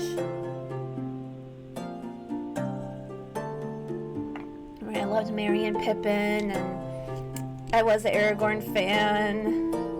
Gimli was awesome. There are people fawned over Legolas, but I really wasn't into that. I was more the Aragorn type person. I thought Arwen was pretty cool. Oh crap, what was her name? Darn it! I should know her name. She was in Two Towers, the redhead. She was an awesome character too. See, that's how long it's been, I've forgotten her character name. It's funny because that actress was in the new Sabrina series that was on Netflix, which I thoroughly loved. I just love how dark it went. That's funny though, because it was like the same creators as Riverdale, and Riverdale was just, I don't know what they were doing. I remember I didn't watch the latest season because it just went, so, it got crazy. It's interesting because Sabrina were around with those Archie. It is a car crash. That's the best way to describe it. Yeah. I was thinking, I liked some characters from it. I was a Cheryl fan and some others, but it was a car crash. I guess I'd say it's a guilty pleasure because I watched four. Did I watch 4 or 3 seasons? I don't know. Why am I still watching this? This is crap.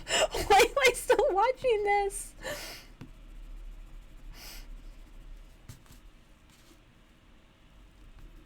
I remember liking Jughead too. He was alright, I guess. This is an interesting thing. Something that was cheesy or something. We know the Archie comics, and then it's let's make it dark and edge. And my music stopped. YouTube. Yes, I am still watching. Keep playing. I hate when it does that. There is, oh my gosh, folks, let it be known, there is Viking music copyright free. Oh, I'm getting giddy inside all these different things. Oh, that playlist sounded fantasy medieval music now. Hell yeah. I am stoked.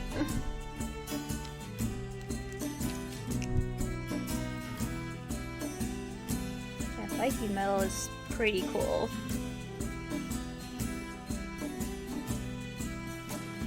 Hear this stuff, it just makes you want to be in a tavern, having a big ale.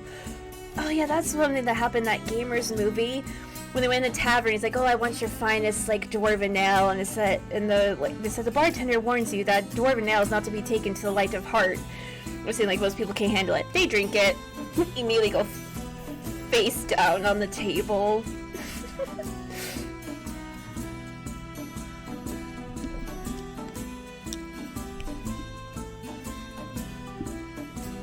Yep, I know it's just me who really want to play D&D again.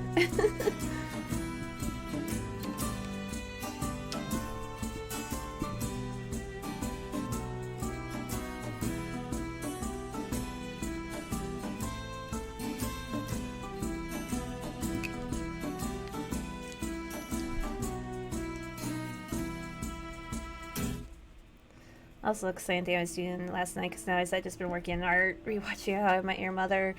I found this older piece I've been wanting to finish, and actually was working more on it yesterday.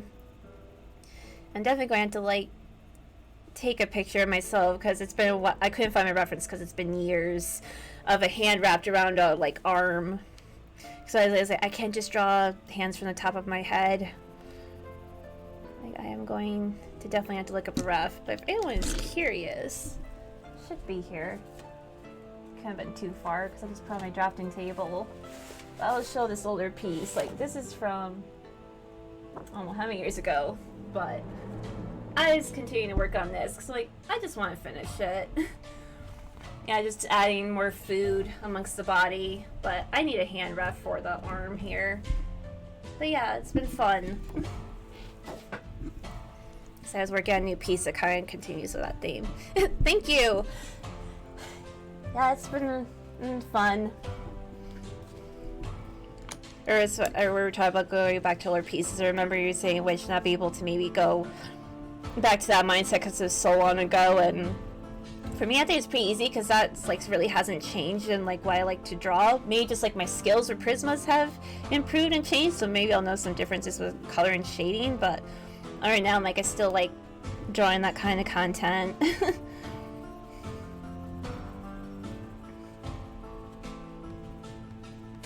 I would say it'd be fun. I have some other pieces I haven't finished I could always do on the stream as well.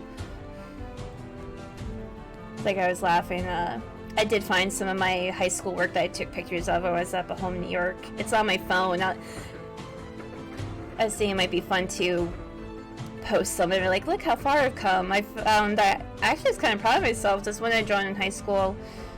It was this pretty cool Lara Croft. It was in the art style of like the first Tomb Raiders for PlayStation and stuff. And I was looking back like, yeah, it's like bad now, but honestly for middle and whatever how many years ago, it's not bad. I've grown a lot of digital art. I always end up just repainting everything. Yeah, there's a lot of pieces I just leave them, but these ones aren't done. I'm like, let's try it. Or I said it'd be fun to revamp. That's what I need to do. It'd be so funny. I need to share like the high school artwork because it was very comic book based. I made a lot of OC's original characters and things, and oh, the anatomy is so bad. But I laugh too because my characters are so extra, so over the top, and man, I was obsessed with spikes. So many characters I drew had spikes everywhere. I had spikes on kneecaps, spikes off shoulders, helmets. Like, yep, Edge Kid here. Like, even these characters I was so proud of. My freaking Edge days where I made a Dark Crusader, like this Dark Knight and Dark Queen, which was like my AIM username and stuff. Oh, I just laughing at the characters. I'm like, I should revamp these though. Because people have asked, like, I've still used that Dark Queen username on some things. If you're like, where'd that come from? Oh, just maybe Edge, Goth Kid, making original character that I really just called the Dark Queen because I was unoriginal.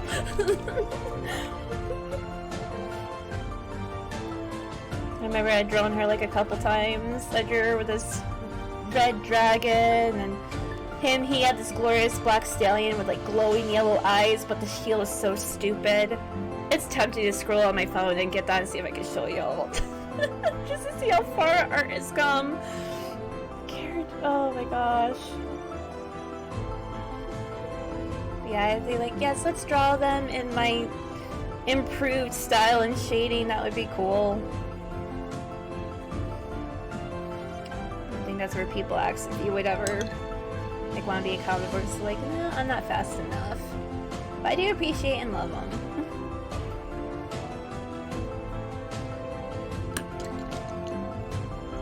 Okay, I just chuckle over my senior yearbook said, dreaming of being a video game character designer with no background in 3D modeling or digital art. Yeah, what are you thinking, child? And my school didn't have that stuff or options. Like, Photoshop does not have what it does now. Photoshop is greatly advanced from all that time ago. It's crazy to think how things would have been growing up if that technology was available and around.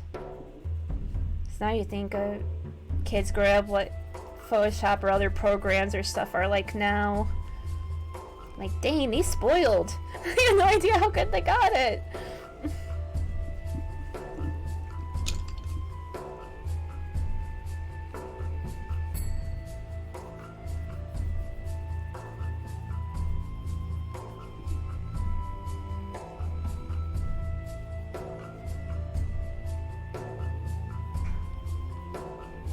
Listening to music, yeah, I was happy finding other playlists because I think I agree with you. Which I really hate the pretzel spamming the chat. I'm like, can you not? I get it, you're playing music. Or just have a command if someone's interested in what the song is. Sure, type that in and I'll tell you. It might be a thing. Who knows?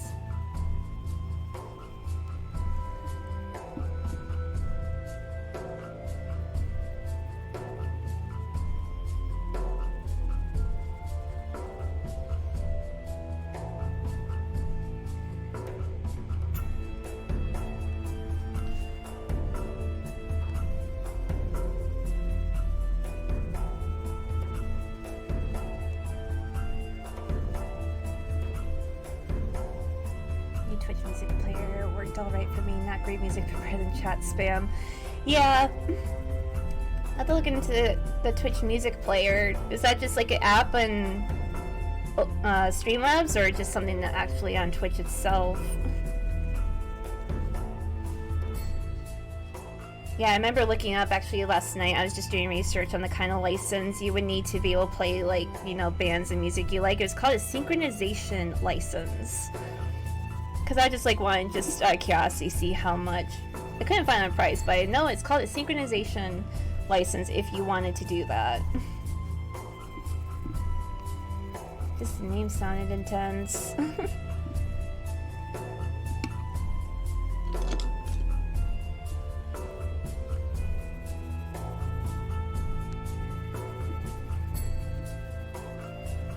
It's from Twitch. Soundtracks by Twitch. Oh, right.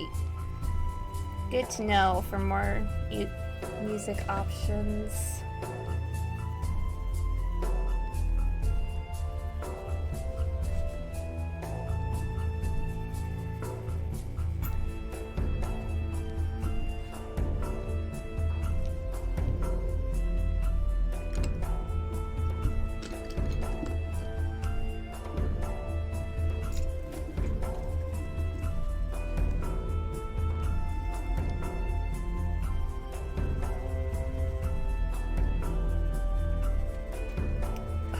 See, back to Epic NPC, man, another funny bit.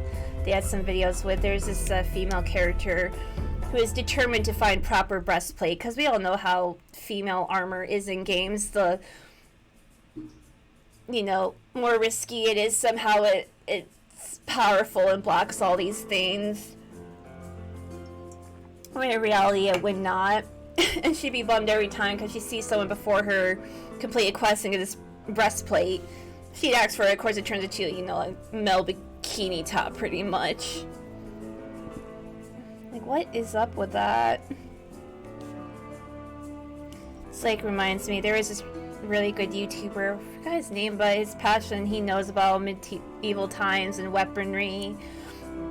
And he goes into thorough detail about these things. He talked about Mandalorian, because I guess there was an explosion with the female Mandalorian armor, saying, oh, how dare there be like boobs on the plate. And he said, well, actually you need room for the boobs, and you need some extra space because it's right up against the skin.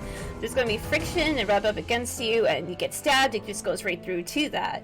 It's like no, you kind of need that. It's going to like accuracy, that's some stuff. And it wasn't even like as ridiculous as we've seen some other breastplate.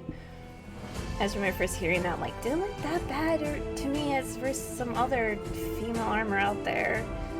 But I already kind of confirmed, like, no, this isn't bad and it's alright.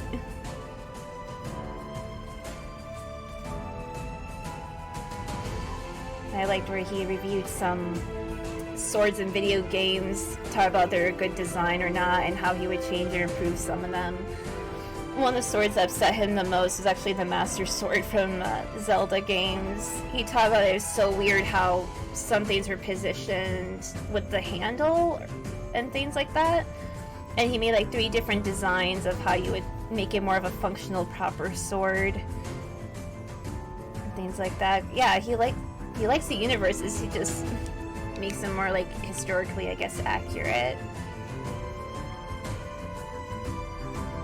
Like there's even another YouTuber that goes into details accuracies of like sword fighting and weaponry, which is cool.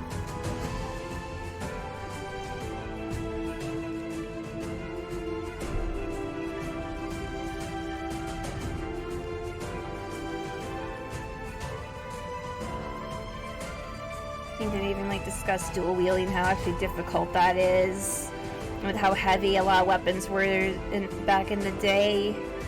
That would just be, it looks cool in games and stuff, but it really would such a bitch to do in real life.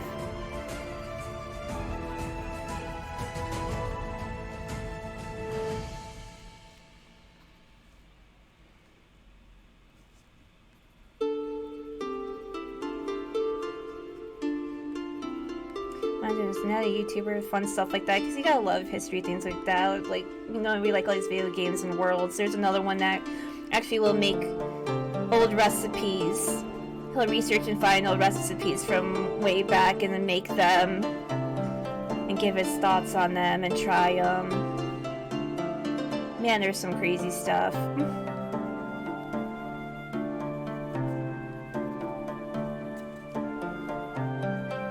It's like he made this, I think it was an old Japanese dish. I think it was supposed to be like some dessert.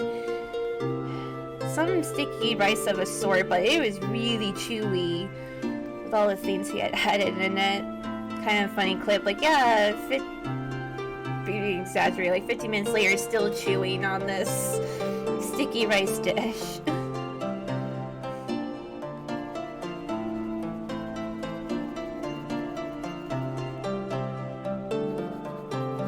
I have some other old artwork I found. I remember in middle school we had a medieval times theme, like read about and did a project. I had drawn this Renaissance woman.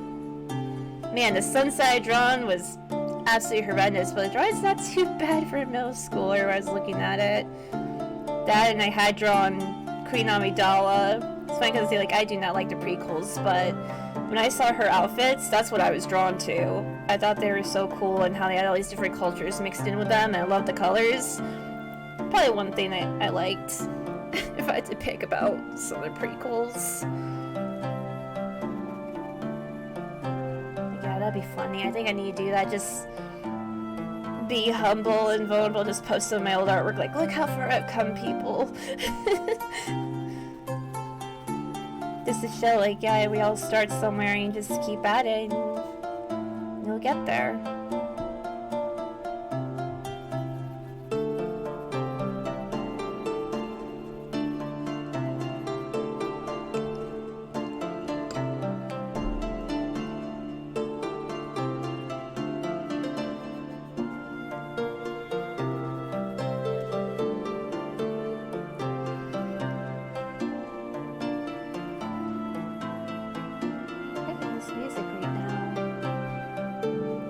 Fun thing about that cheesy Leprechaun movie.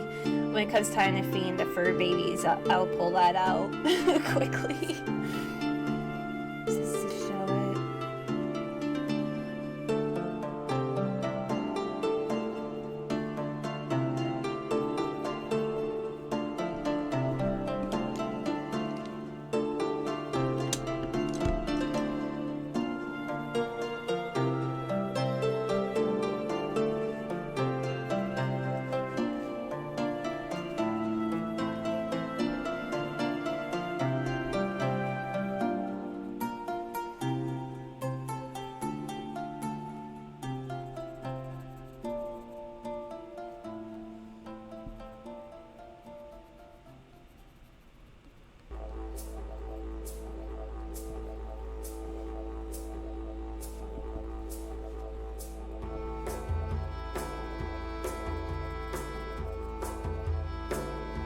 This reminds me, for all this, there's actually a couple Irish pubs around here that would be so fun to go to on St. Patty's Day. They'd be hustling and bustling and would actually have live music. What is the girl in the picture holding? Hard to see. There actually is just their hand over their hand that's like making a fist. That's just a little part, that black there, man, that's just part of their shirt that's showing through. Yeah, it's just their kind of doing that kind of deal.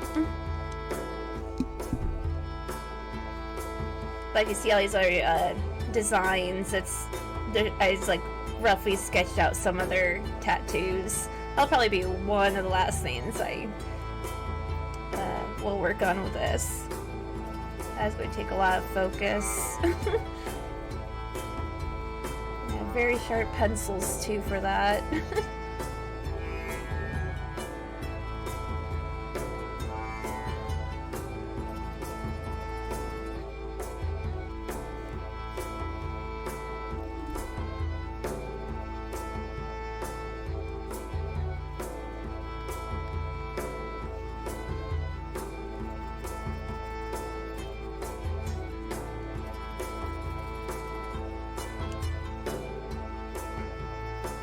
No, I'm just thinking when you're talking about streaming sketches and just drawing sketchpad to do something different.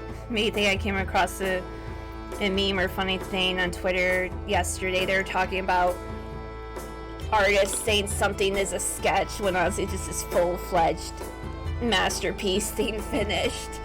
We were talking like, you know, a sketch, I hear something quick and roughed out, not fully completed. Like, it could be more real or true.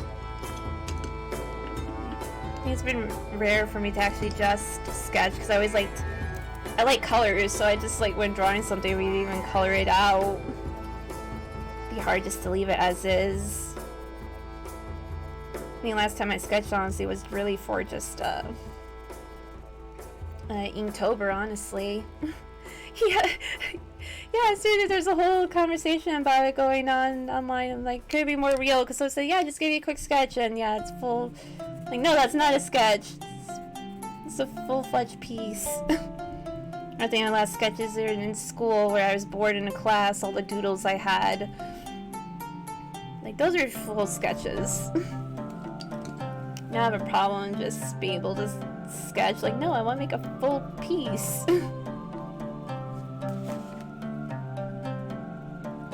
I just like coloring too much. That's well, my vice says. I see a piece, I'm like, no, I want color. That's why I like sketching. I don't have to finish or worry about the final. Right? Yeah, I do see the appeal.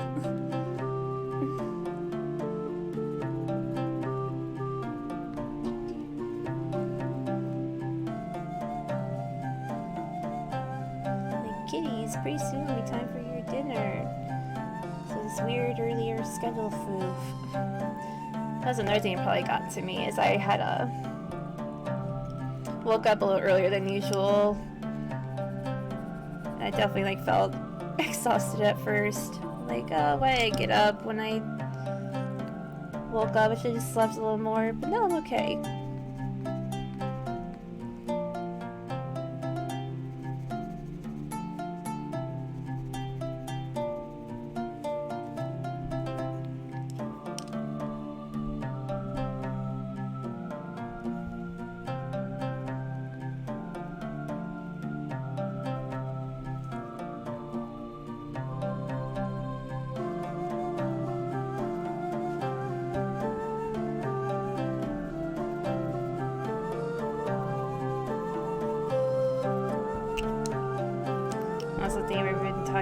Talking on stream, I remember was it the other stream I mentioned? But it's funny just watching things about improv. I'm like, improv means you got two people. So the thing you could get where you say you see some people that are like on Discord chatting together while working on art. Like, I need this. It's because you sign talk to, because like you say, you riff off people, and that's what improv's all about. You really can't improv with yourself.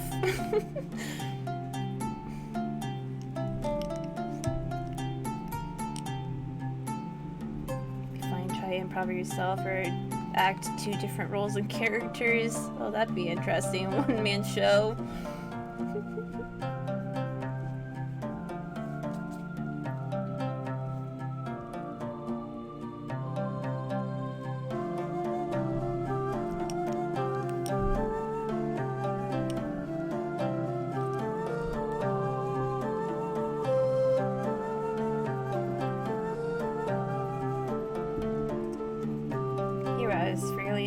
Earlier today too, I was like, I was streaming like, will I even be able to say much? I can't stream. I was like, if I'm quiet, this is why.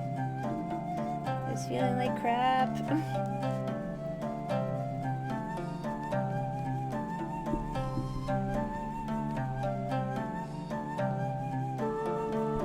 parents asked if anyone knows any good jokes or last good joke that they heard. I am all ears, or eyes, because it's reading the chat.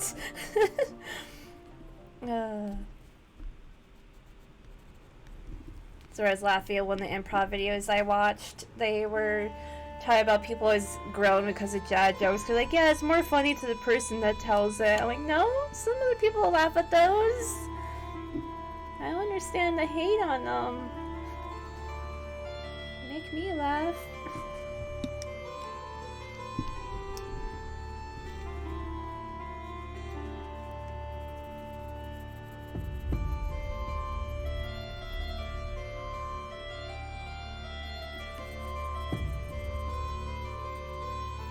I wish I knew some, like, are the good St. Patty's jokes. It probably seems like it'd be super hard and never had a reason to try, right? It definitely takes practice. There's reasons like people take classes for it. Although, as I said, the first rule is yes, always say yes, never deny it. And then second is say yes and. Yeah, I remember I'd been part of some, like, plays, but they never taught us, like, improv and things, and yeah, I never took drama in college or anything. I was part of musicals and dramas, but we weren't taught any of that stuff.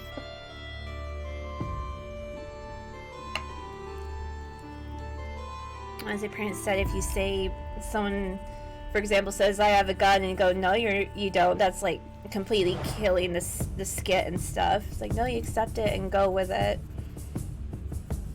And it takes practice just with the whole train of thought deal. Just get it out there. This reminds me on Netflix. Was it last year or 2 years ago? There were two comedians that did like 3 full-out improv shows. And those were pretty entertaining, but it's awesome. You see the process. And it was funny when improv, they said, take it slow, because even on stage people think that, wow, you're coming up with stuff really fast. Even you just pausing and thinking what to do, like, people really won't notice. And they said your audience is smart, don't underestimate them.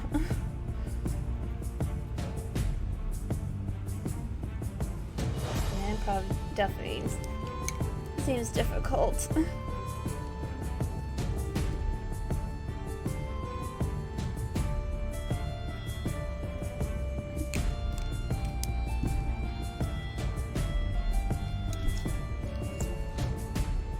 I was not born to be a comedian.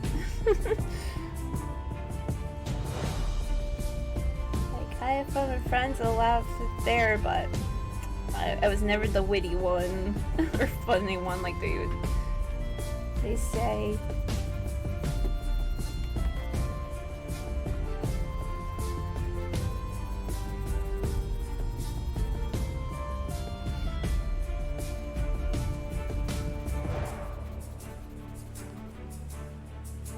Reminds me, one of my good friends that's a head brewer of a brewery is telling all about. He is a walking freaking D&D character, like in the sense that his charisma is just tier level. The way he uses words and just spews and talks about stuff sounds like a full-out D&D or real life character. I love his ways with words. Very charismatic person. Fun to be around for that. Maybe I appreciate because he doesn't pull up with bullshit, just how blunt he is with stuff, with the words. It's so good. He is like 100% Irish. We're talking about St. Patty's Day. Irish Catholic, and had Irish Catholic wedding, and even wore a kilt at his wedding. He has some kilts, and it's awesome. That's how Irish he is. The kilts are freaking awesome. I remember a friend of mine, too, another one, he used to have a kilt. Just so cool. So you think of people with bagpipes? That is another thing that's gotta take a lot of skill. That is a lot of air breathing control. Or just playing any wind instruments in general. Fortitude you had to have. My goodness.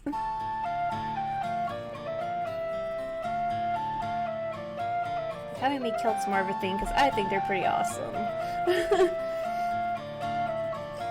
Just like where I love it. Freshman year of college, some friends, there was a drag show, and just like my friends, when they were in drag, they just like, I feel so free. They're swirling around in this big flowy skirt. Like, well, now you understand. Fun times.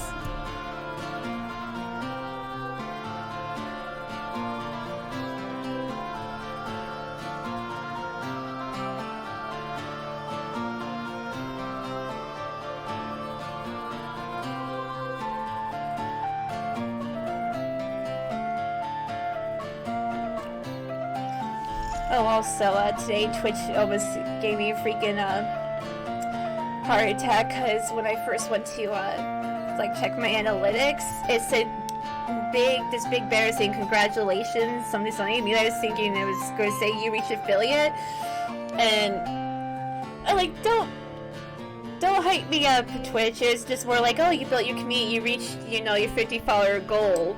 I would expect like that big like congratulations thing they had at the top would be like, you reached affiliate, because what happened? Like, oh, like I was like got me way too excited. Like, Twitch, you're mean, but thank you for celebrating that achievement and goal. I am very happy to reach that, because all the other achievements didn't have like that banner at the top with the congratulations. Like, you think that would be like you reach partner or affiliate. Yeah, it was mean. I was getting so excited, I was almost about to like cry, and then I read it thoroughly. I'm like, damn you, Twitch.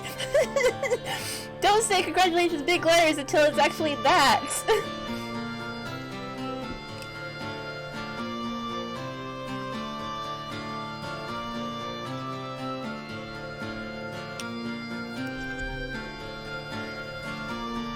That is alright though.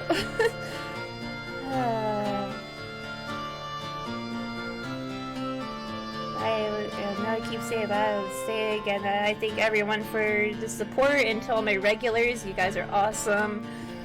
It means so much. Oh, next. Did not expect this following so fast, and to have people to hate with and go to streams and stuff.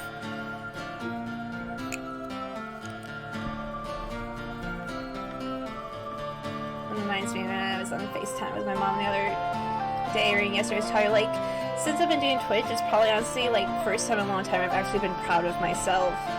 Like, I've been sticking with it, I've actually been liking it, it's been fulfilling, I've been so motivated to just create again, and it gives me something to do. Since 2020 I was not motivated or inspired to do anything, and just other stuff in the past. So if you keep doing this, I'm telling myself, yeah, keep going with it, and I am having fun with it. Definitely kind of been emotional about it. Like, wow, I'd actually be proud of myself and doing something with my life.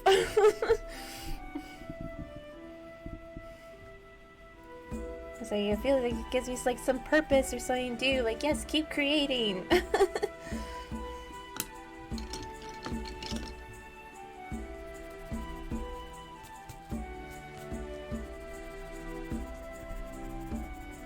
Being Korean is one thing I had almost considered, but I didn't have time last night, because yesterday I did a shit ton of cleaning, because you know if someone's going to come over, you just do extra levels of cleaning that me usually wouldn't otherwise, but you just want to make sure the place is spick and span.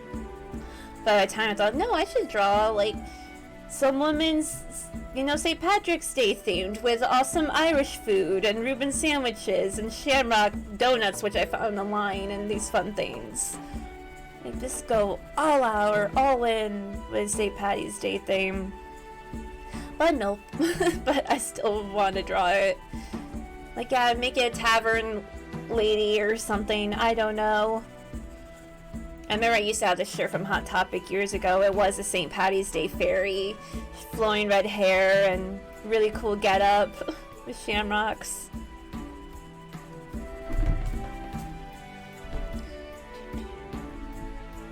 This reminds me, I'll never forget, you know, your taste buds change every 7 years. I remember when not really liking any beers, and now over time, like, I don't mind Guinness, because they're like, well, if you like coffee or the taste of it, then you like Guinness, it makes sense because for I don't know how long I just did not care for it.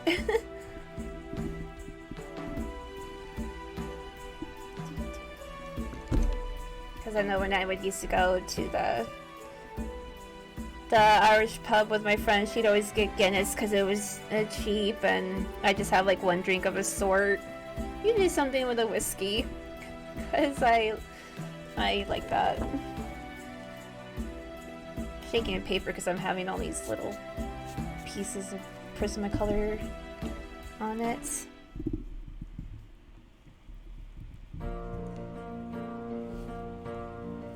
Okay, I need to go feed the kitties. It won't be too long, just give me a few minutes. But thank you for hanging out, everybody.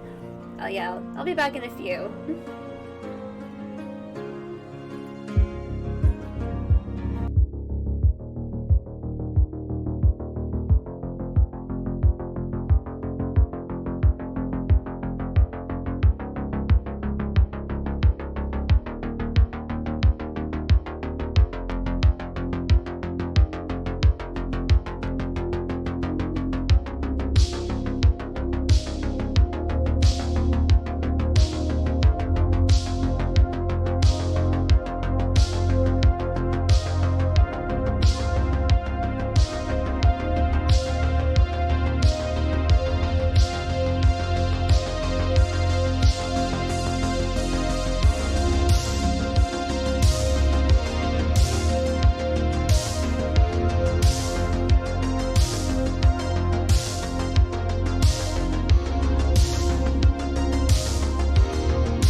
a little longer.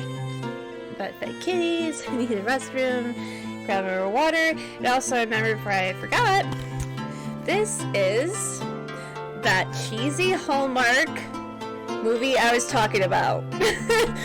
It is called The Magical Legends of the Leprechauns. And I almost forgot, but Whoopi Goldberg is in this movie. Randy Quaid, Kieran Culkin, Roger Daltrey. But yeah. This is all the way back to 2000. That's how old this movie is, folks. This is that cheesy Romeo and Juliet take with trooping fairies and leprechauns. It is worth it. It has to be online somewhere. But it is good cheesy St. Patty's Day fun. I love it. Guilty pleasure. It's so dumb but so fun. Yeah, nope, 1999. DVD came in 2000. But yeah, this was like a 2-day movie special. It's 170 minutes. It's up there, just like it made me think. I don't know if anyone else remembers the TV special Miss of Avalon. That was like a 3-day TV special, but I found that too. I remember loving it. Of course, I've been told the book's better, but that was another thing. They happen to be right next to each other. Like, oh, I kept both TV movie specials together. But yeah, it is good. I was so happy that I remembered that after freeing the case. I'm like, no, wait, you were supposed to find that movie. And I'm glad it wasn't hard to find. It was just on top of the bottom shelf. But yay. That, or which I was telling you about Dr. Horrible's Sing-Along blog that I highly recommended to you, with Felicia Day, Nathan Fillion, and Neil Patrick Harris. We got to talk about Josh Whedon the other day. So yeah. Yay, I actually remembered something. I'm so scatterbrained I didn't be like Dory anymore these days. Like, how many times I'll walk into a room and I'll pause, I'm like, what was I gonna do? Why am I here? Just turns around and then might have to go back a few times over because it finally hits you what you were planning to do. Oh yeah, Dr. Horrible is funny. It's hour and a half, and that was like a happy film for me. I remember first being shown it for a month straight. Every morning, I would start my morning with that movie, because it would just put me in a happy, good mood. Not to mention, if anyone's in Big Bang Theory, who plays Howard Wolowitz, was a small role in that movie.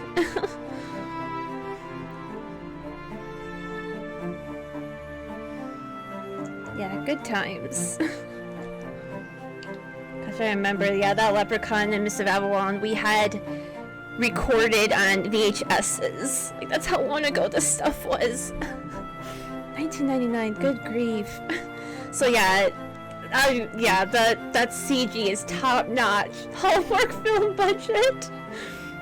Complete sarcasm there.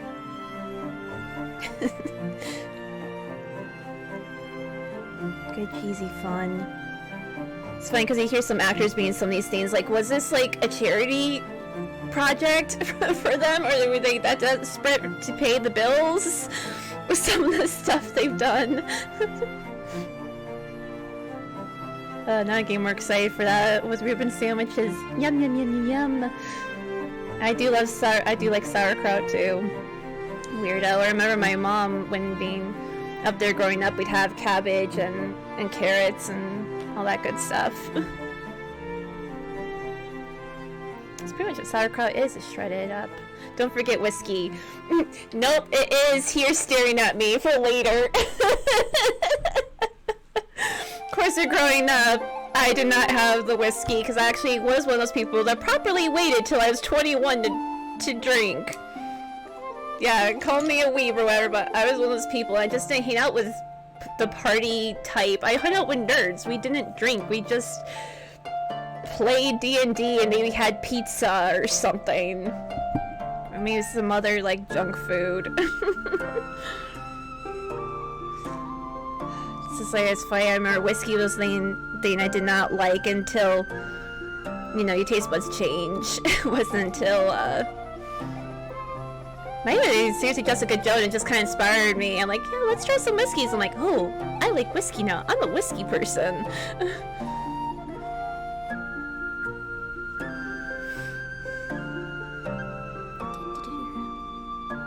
Alright, where am I?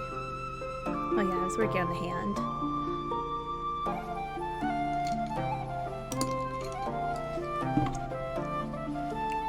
Yeah, I wouldn't be surprised if that...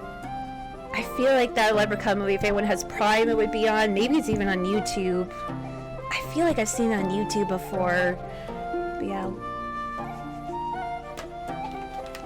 Yep, Magical Legend of the Leprechauns. Like, wow, it's to the point.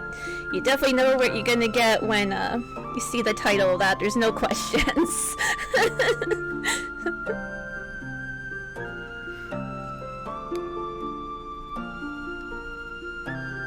Oh yeah, I remember liking Seamus. He was a fun character.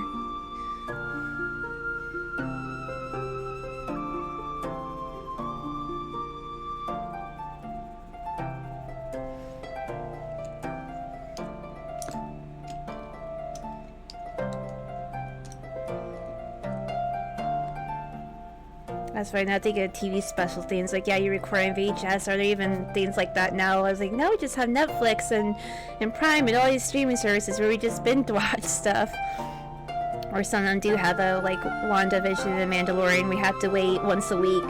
Just like the good old days. I remember, like, Saturday morning cartoons or a show, you'd have to wait a week for the new episode.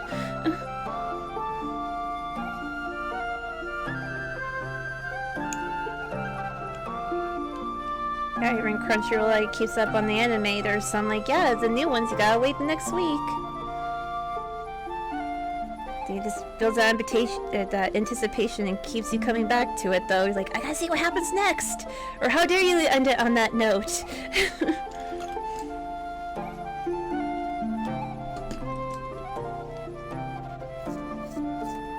As I keep thinking like WandaVision, like I think I'm definitely going to be rewatching that sometime soon. That's how much I loved it, and I'm like, I need to do a Scarlet Witch cosplay now, because that show really made me appreciate that character more. Hello, Achilles. Yeah, I switched places. My little gremlin child's back in here with me.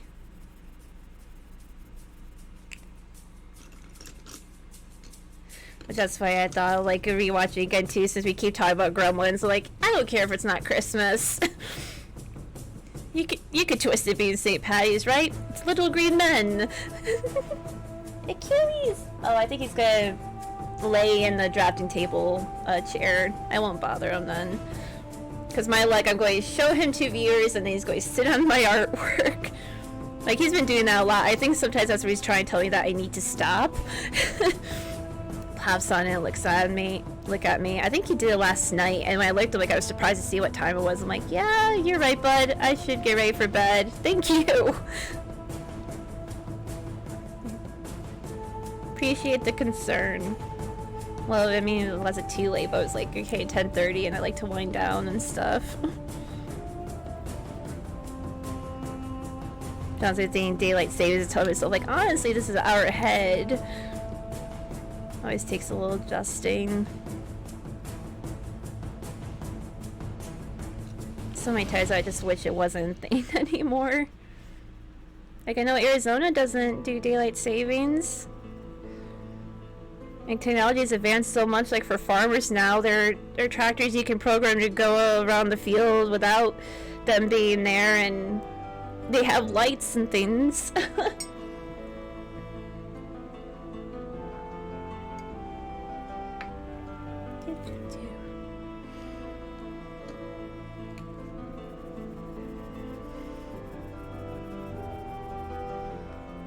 Another thing, recording stuff on VHS. I remember we had a whole Christmas special VHS that had all kinds of fun things, from Smurfs Christmas to the original Grinch to Rudolph.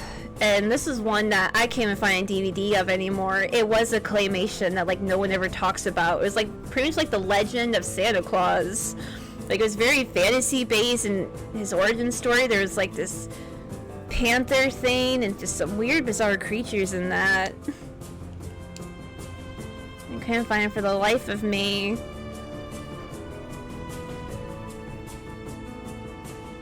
It was very cool too because pretty much there's these like group of fairies or fairy-like people determining like deciding to give Santa Claus his like immortality and things like that. It's very intense.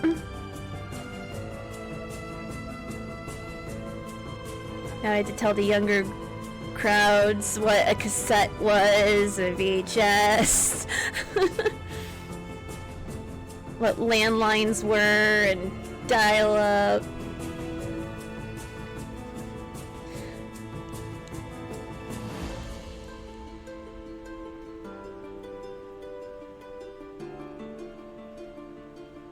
So funny, technology is just always advancing.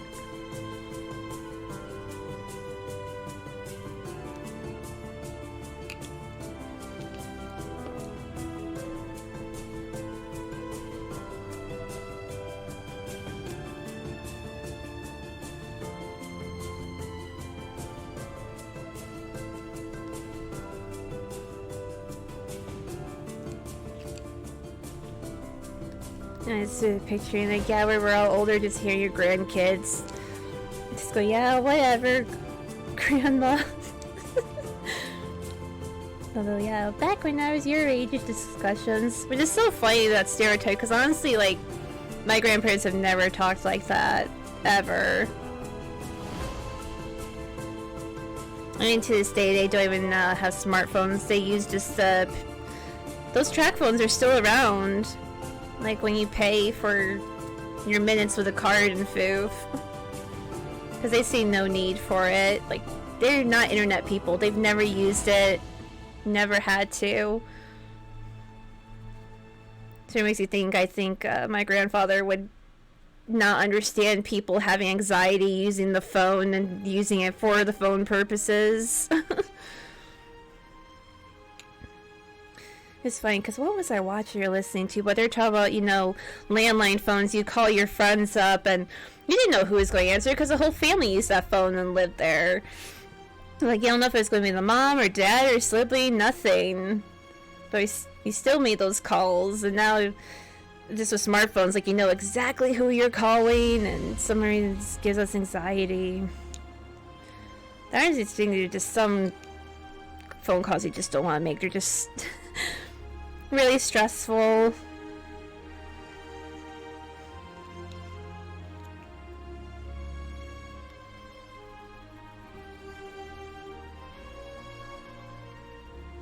You like Pie's one of those people that just knows everyone in the community, has no problem talking to anyone, and it's just funny because my grandma's like, yeah, he knows way more people than I do. I tend to be out and saying hi to someone. I think that's kind of cool. So many things sometimes when living here, we've actually had a couple neighbors like say hi, or we used to have some neighbors we knew. It's like, that doesn't really happen much anymore. We all keep to ourselves.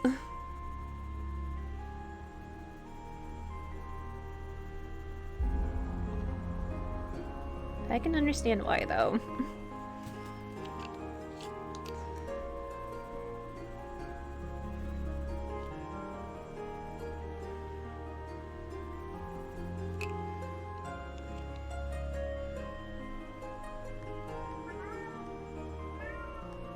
Yes, buddy. Don't know if I could hear that. It's being talkative now.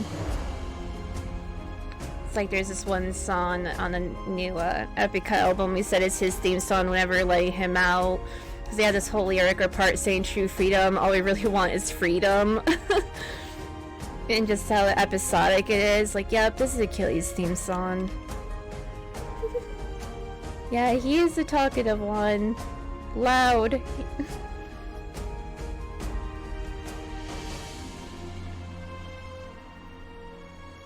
Achilles!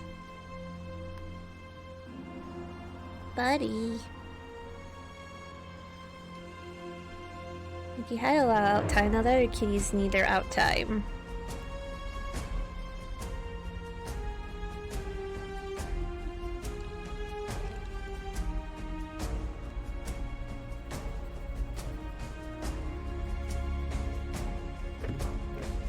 Oh, there you go, jumping up there. It's right on the PlayStation. Like, this is why I need a cam for you. We have the cam set for you to see Kitty, which now I need one for Achilles.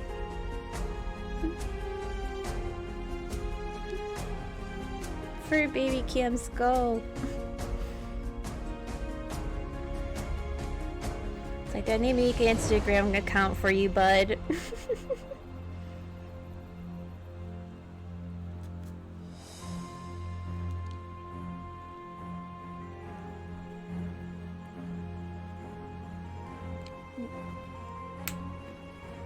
They're like, just kind of blocking my light source a little bit when he sits on the PlayStation. I just had to turn on my plug-in light. Hope that doesn't white out things too much. At night it looks great. It looks just like daylight. I love it.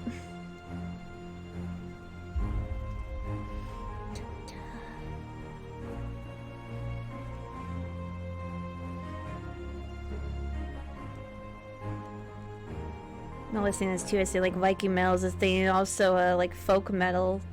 That shit's some pretty cool. I remember hearing this Russian folk metal song. It's not. This is so different. Very unique intricacy of different genres put together.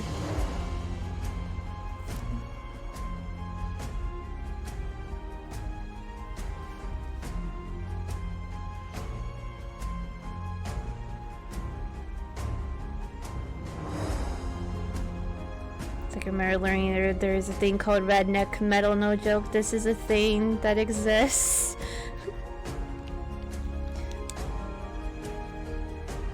All kinds of crazy stuff out there, Achilles. What a time to be alive.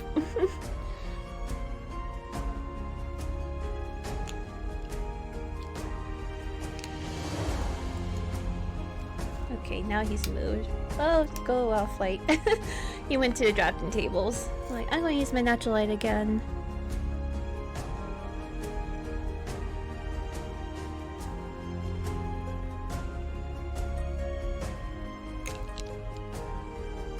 This music's rather pleasant. Like, I might have to use more playlists like this on streams. Pretty cool. So, like, yep, I have all different kinds of moods. The other day had some instrumental metal, copyright stuff, copyright free stuff. There's this today. Had synthwave. Yeah, this is an awesome playlist. Like, I've been loving this whole music. Like, I am a fan. This one's called Fantasy Medieval Music Instrumental No Copyright, and in all in caps, epic music no copyright, folk traditional. And then after this, there's a no copyright Viking music. I'm like, will we be able to hear it? Kind of excited for that too.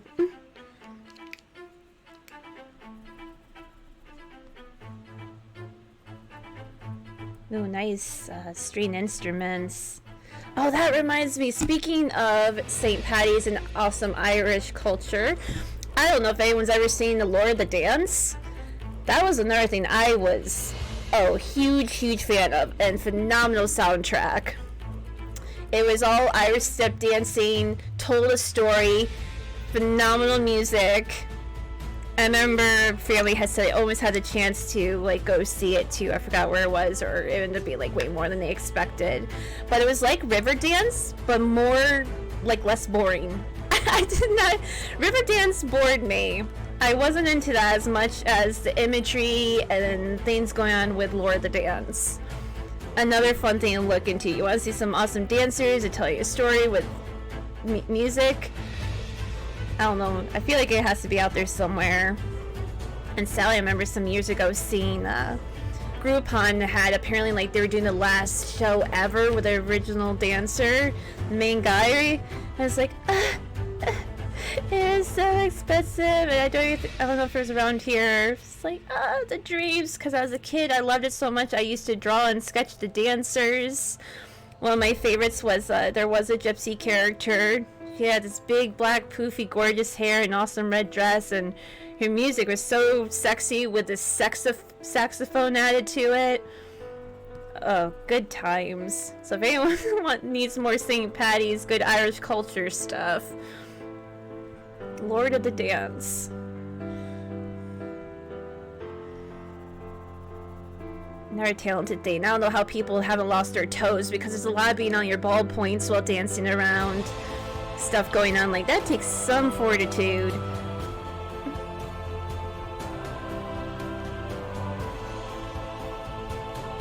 Yeah, that was fun, because even there was a couple numbers where there is just this singer. I think she's singing, what was it, Irish or Welsh? I can't remember the language, but it's just gorgeous to listen to.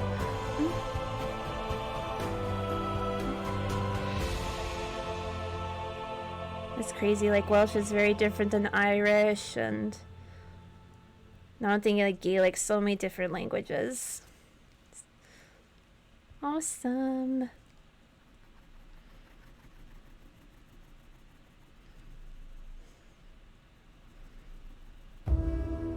Yeah, I don't know how many times I would rewatch that, because we had it on VHS. I don't know if I ever bought it on DVD, or if it was available, but that CD I would listen to a lot as well. It's like this kind of music. It's like, wow, it's story told through dancing. That is epic. Another skill or something that I had always wanted to do, but never learned or took classes. I had a cousin that did all kinds of dance. I'll never forget where my aunt had made her a poison ivy outfit for dancing. But she did lyrical, she did tap, she did ballet, she did like all of it. And I remember she talked about teaching me, but the thing is, like, she lived an hour and a half away, and we weren't always able to like go and see. Probably no reason why I'm thinking I liked flash dance. I mean, it's all about Juilliard and ballet and cool dancing.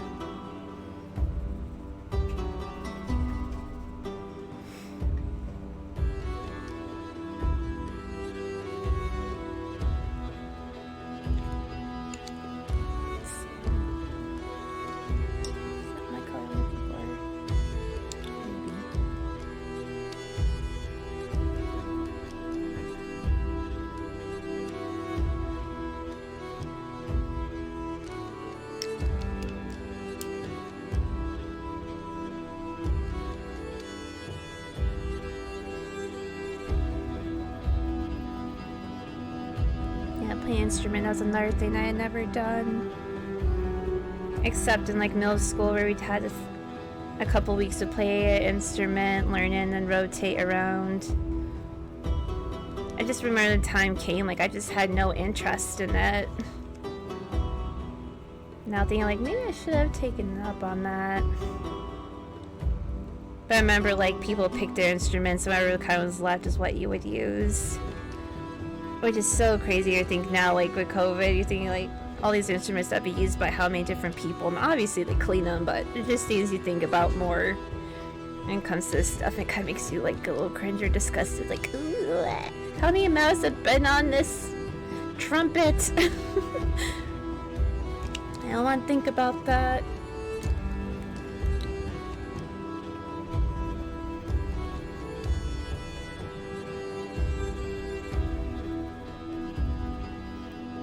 Singing. My cousin did play trumpet, but now he likes bass. He has so many bass guitars, which is awesome. And before all this, he was in like a band with friends that he's played at some bars and stuff. It's very cool.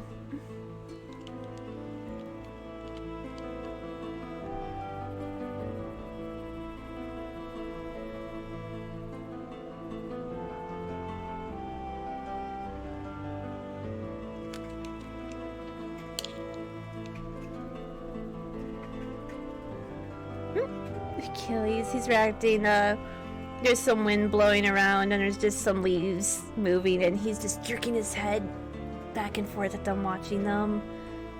Like, it's Nothing too exciting, bud, but they are keen on movement.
Thanks, Kanmon.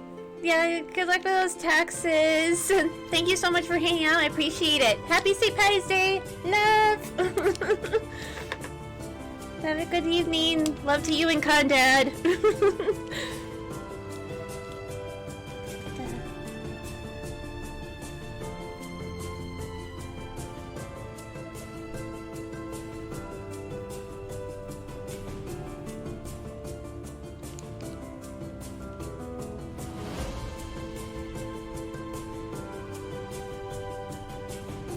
Start the when I do taxes, Achilles. Guess one of these days not streaming, I'll have to pull up all the expenses.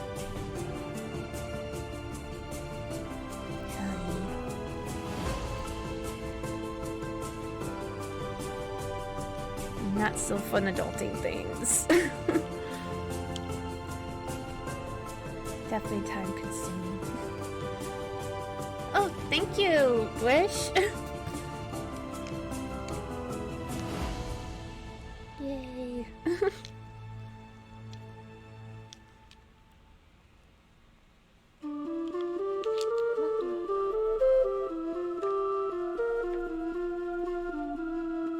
I never know how well or not well tones and stuff shows up on stream or camera. I'm guessing so. We're seeing color.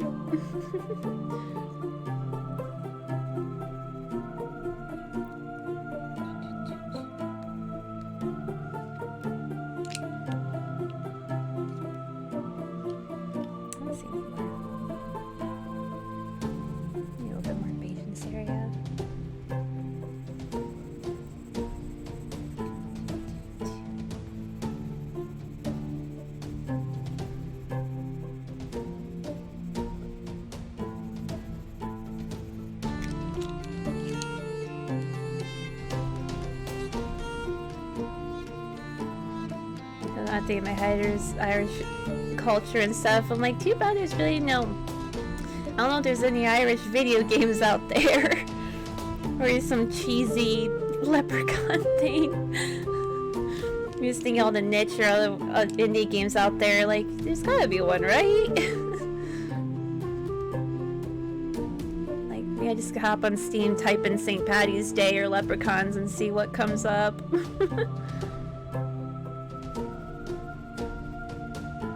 Be entertaining.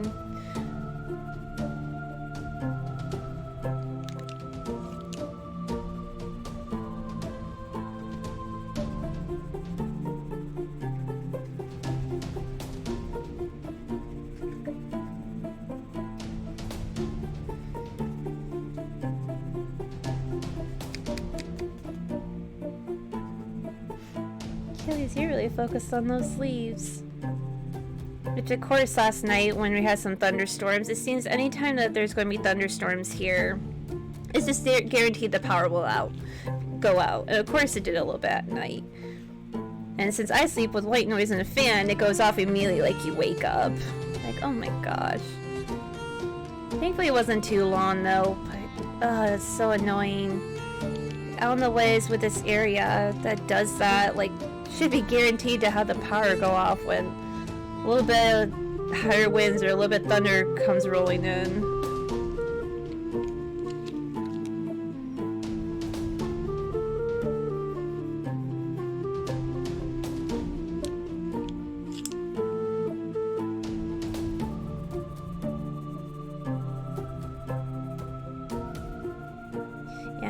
It wasn't long because I was flashbacks PTSD from the ice storm crap. Whew, not a good time.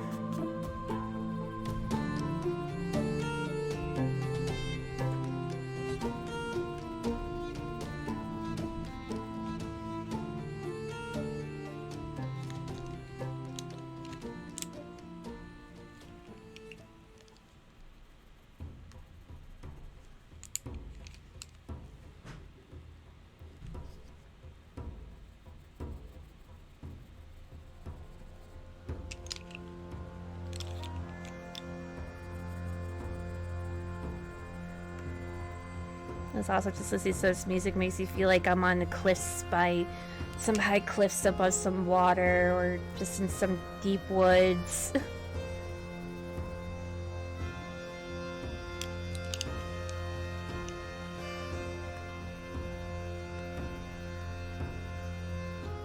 Hey Achilles, wanna go on an epic adventure? You'll be my familiar, or I could be like a druid. Animal companion. Achilles' ability would be to eat everything. It's pretty much like Gluttony from Fullmetal Alchemist that could do that. Just absorb people into his stomach portal. Yeah, that would be your ability, without a doubt. He is food driven.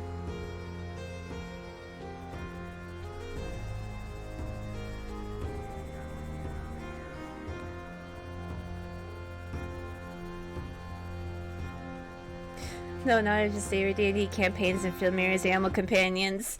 What would Kitty's ability be, do you think, Wish? Or are Kitty's abilities in a campaign? I need to think on this. Like, she's really good at staring, so she have high intimidation? High intimidation stats. Feel the stare.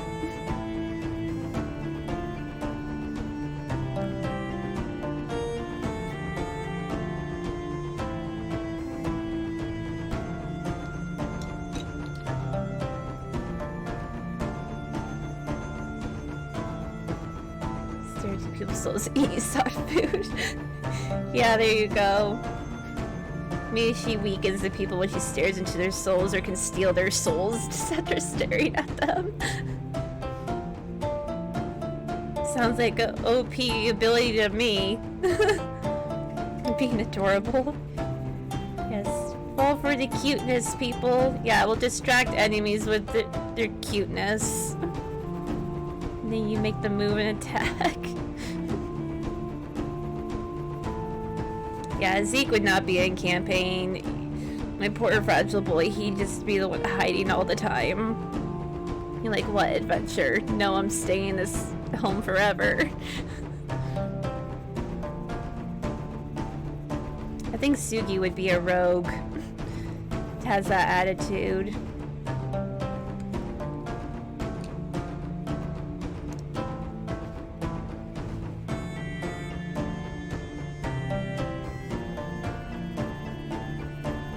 I think honestly Zeke would just be some random NPC in the background of a game. That's what he would like.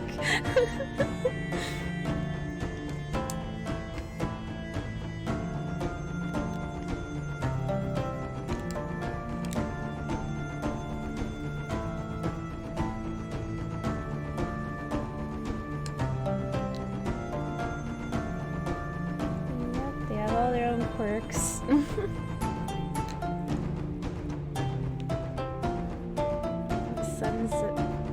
One son wants to eat everything, attack everything, another is afraid of everything in life. Is that another reason you guys don't get along? You're like opposite in that sense? Oh, that's so cute. He just laid down fully.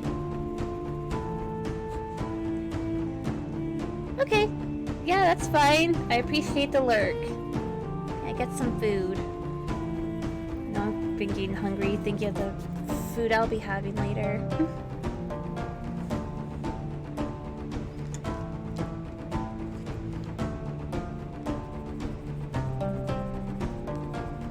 Maybe then I will just try to focus on some of the sun. Hey, curious, what other stories can we say or talk about? Good kitty gremlin stories.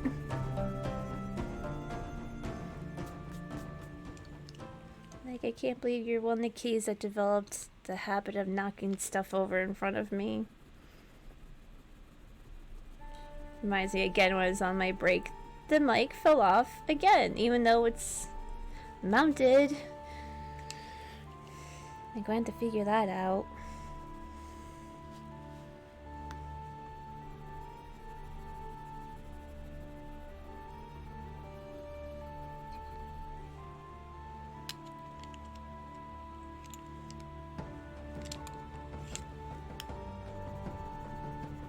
Achilles, you look so cute there.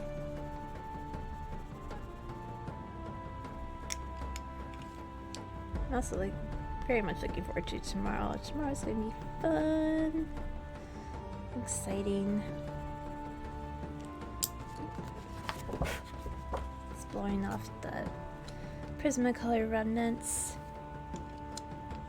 Really haven't had Valley Sizzler here. Let's do that, Achilles.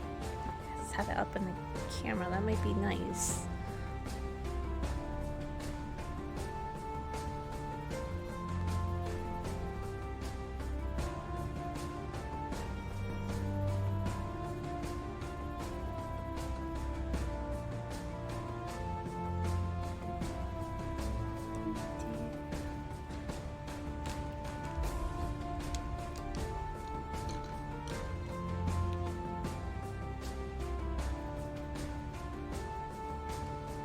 All this. Yeah, there's been some people I have not seen in over a year now with all this stuff going on. Really sucks.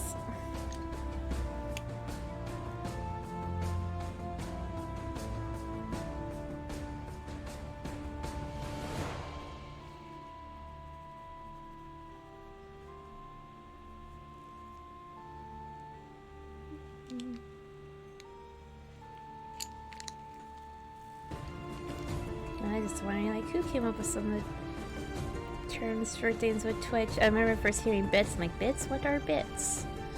And then, like, lurking. I'm like, it's such a good term, though, because, I mean, what else would you call it?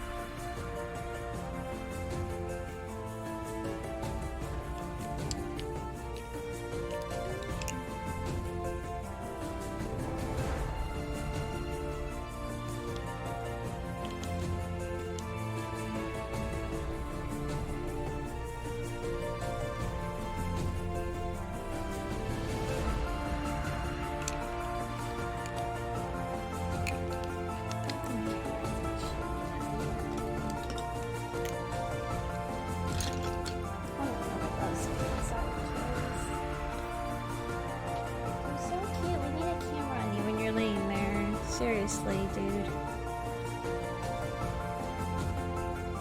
So precious. Guess we can try and start getting some tones on the lips.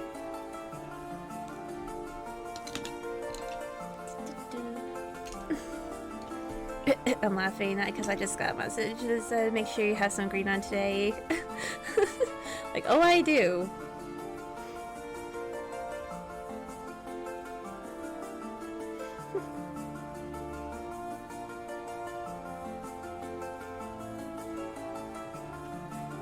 I think being Ivy is a lot of green, or plenty for sure.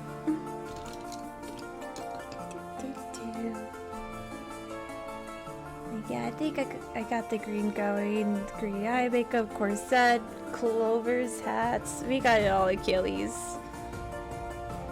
I think I would do have a cute little kitty sweater that's green. That's a bit too warm for you to have on. So I'm not gonna do that to you. You're just cute as is.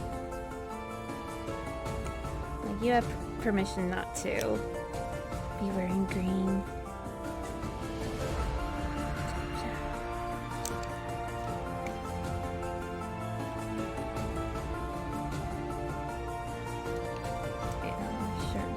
Oh yeah, I need to sharpen this bad boy a little bit more. I'm telling you, add some more pinks in the nose too.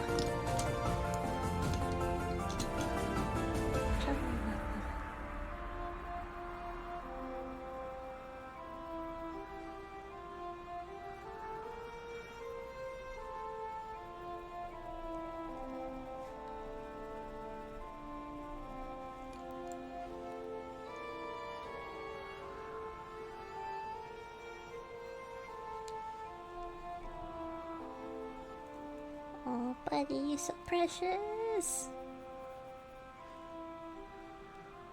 How would my camera move? So tempted just to maybe show y'all him. He's so cute right now.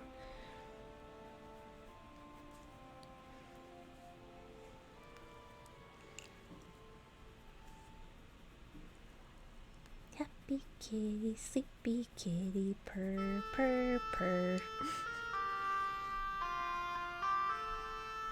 Good old Big Bang Theory. Which reminds me, when rewatching How I Met Your Mother, I like this point when I was talking to someone about it yesterday, that we all know Barney's a horrible, like, yeah, in the show he's funny, but I realize that's such a problematic, not great character. And we said, honestly though, the people willing to hang with someone like that, doesn't that make them terrible too? Like, cause they don't say much about what he's doing, or they might call it out or say it, but he still does it. Like, why are you hanging with this person? Does such terrible things to women. I remember doing a show too, Ted pissed the living hell out of me, and so did Robin. I'm trying to think if anyone was a character I did like.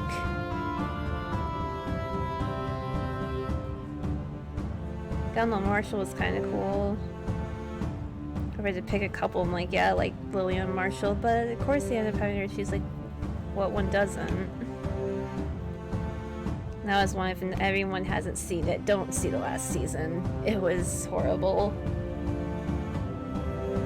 Completely undid all the character development. It was so rushed and stupid. Definitely not good.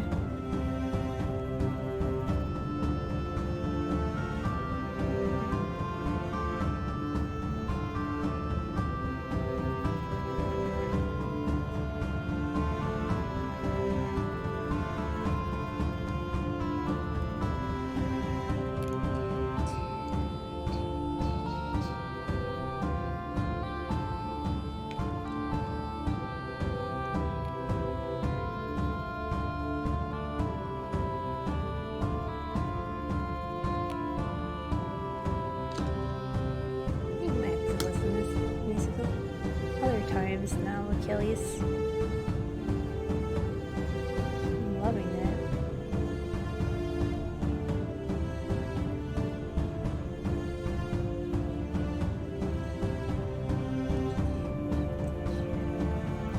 I'm kind of curious, like, I haven't missed anything, have I? Just check this video over. Looks like I've seen everybody. Sometimes I get paranoid that I'm not looking up at chat. I'm like, I said something. I'm sorry if I missed it.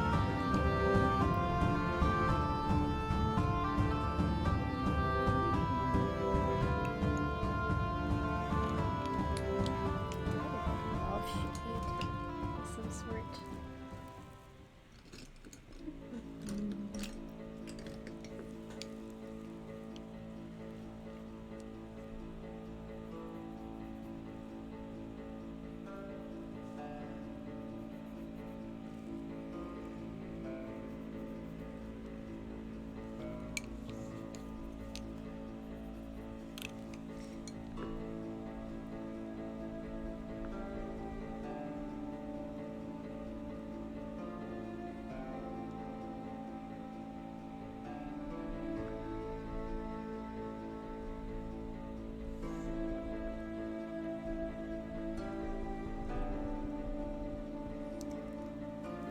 to head out, go work. You have a great day. Thank you, Sniper. Thank you so much for hanging out. Appreciate. Happy St. Patty's Day. Good luck with the rest of work.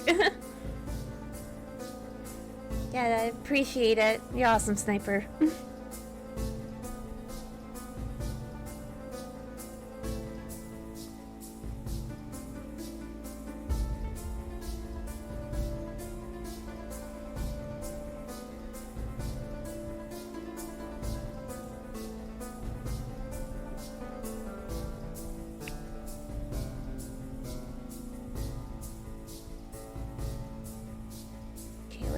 I won't be seeing Peace until there tomorrow.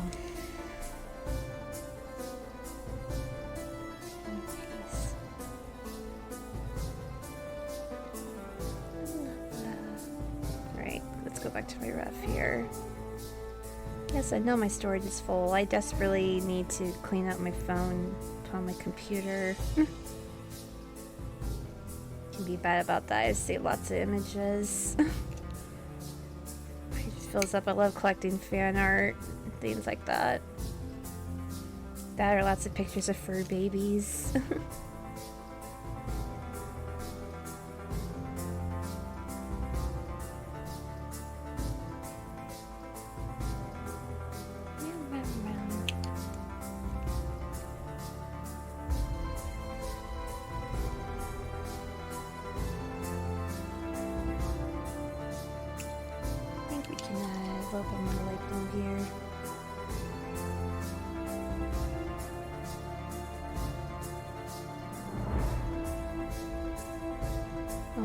Okay, I misread my time for a moment. I thought it was only saying it was 6 already. I'm like, no.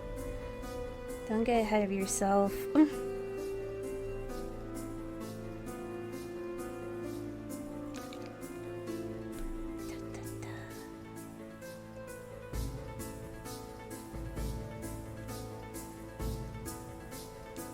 It happens. Awesome, I'm really impressed how long the battery life's been working with those LED sticks in the back. Yeah, so I got the rainbow lights on up too. Where's the pot of gold? We don't know. Have to find the end of the rainbow. Good luck with that.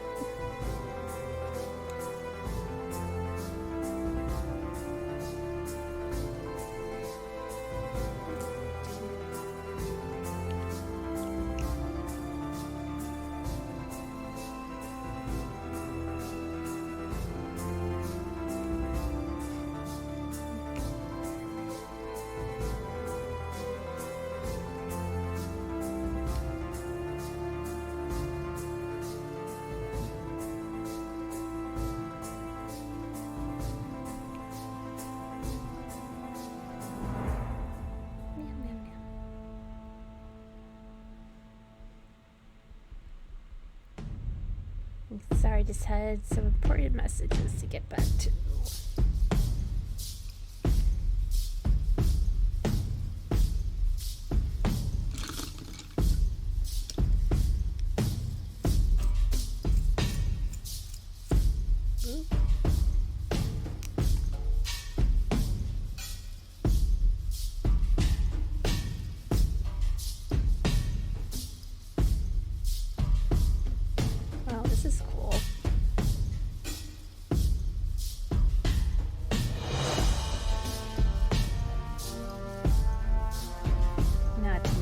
Switch over to the Vikings.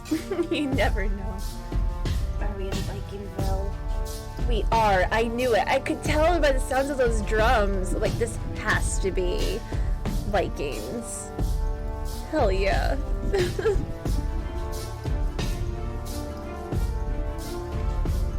Honestly, I wonder how that new Assassin's Creed is.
Hey, is this the same song as another playlist?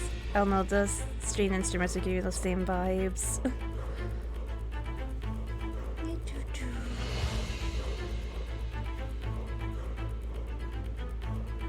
Nope, I hear some like chanting. Nope, definitely not the same thing. It's a bit different.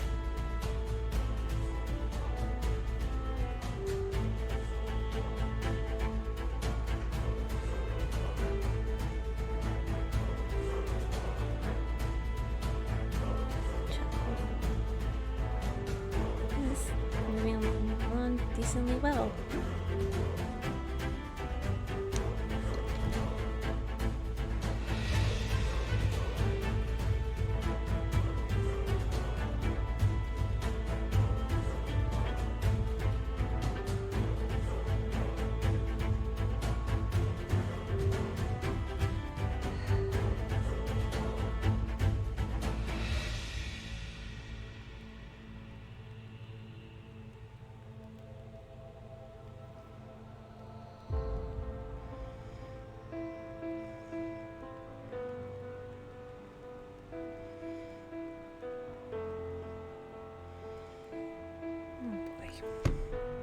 Alright, I'm gonna be back in a couple of minutes, folks. Shouldn't be too long.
I was trying to find someone, because I always like to do research of who to raid after streaming all that stuff.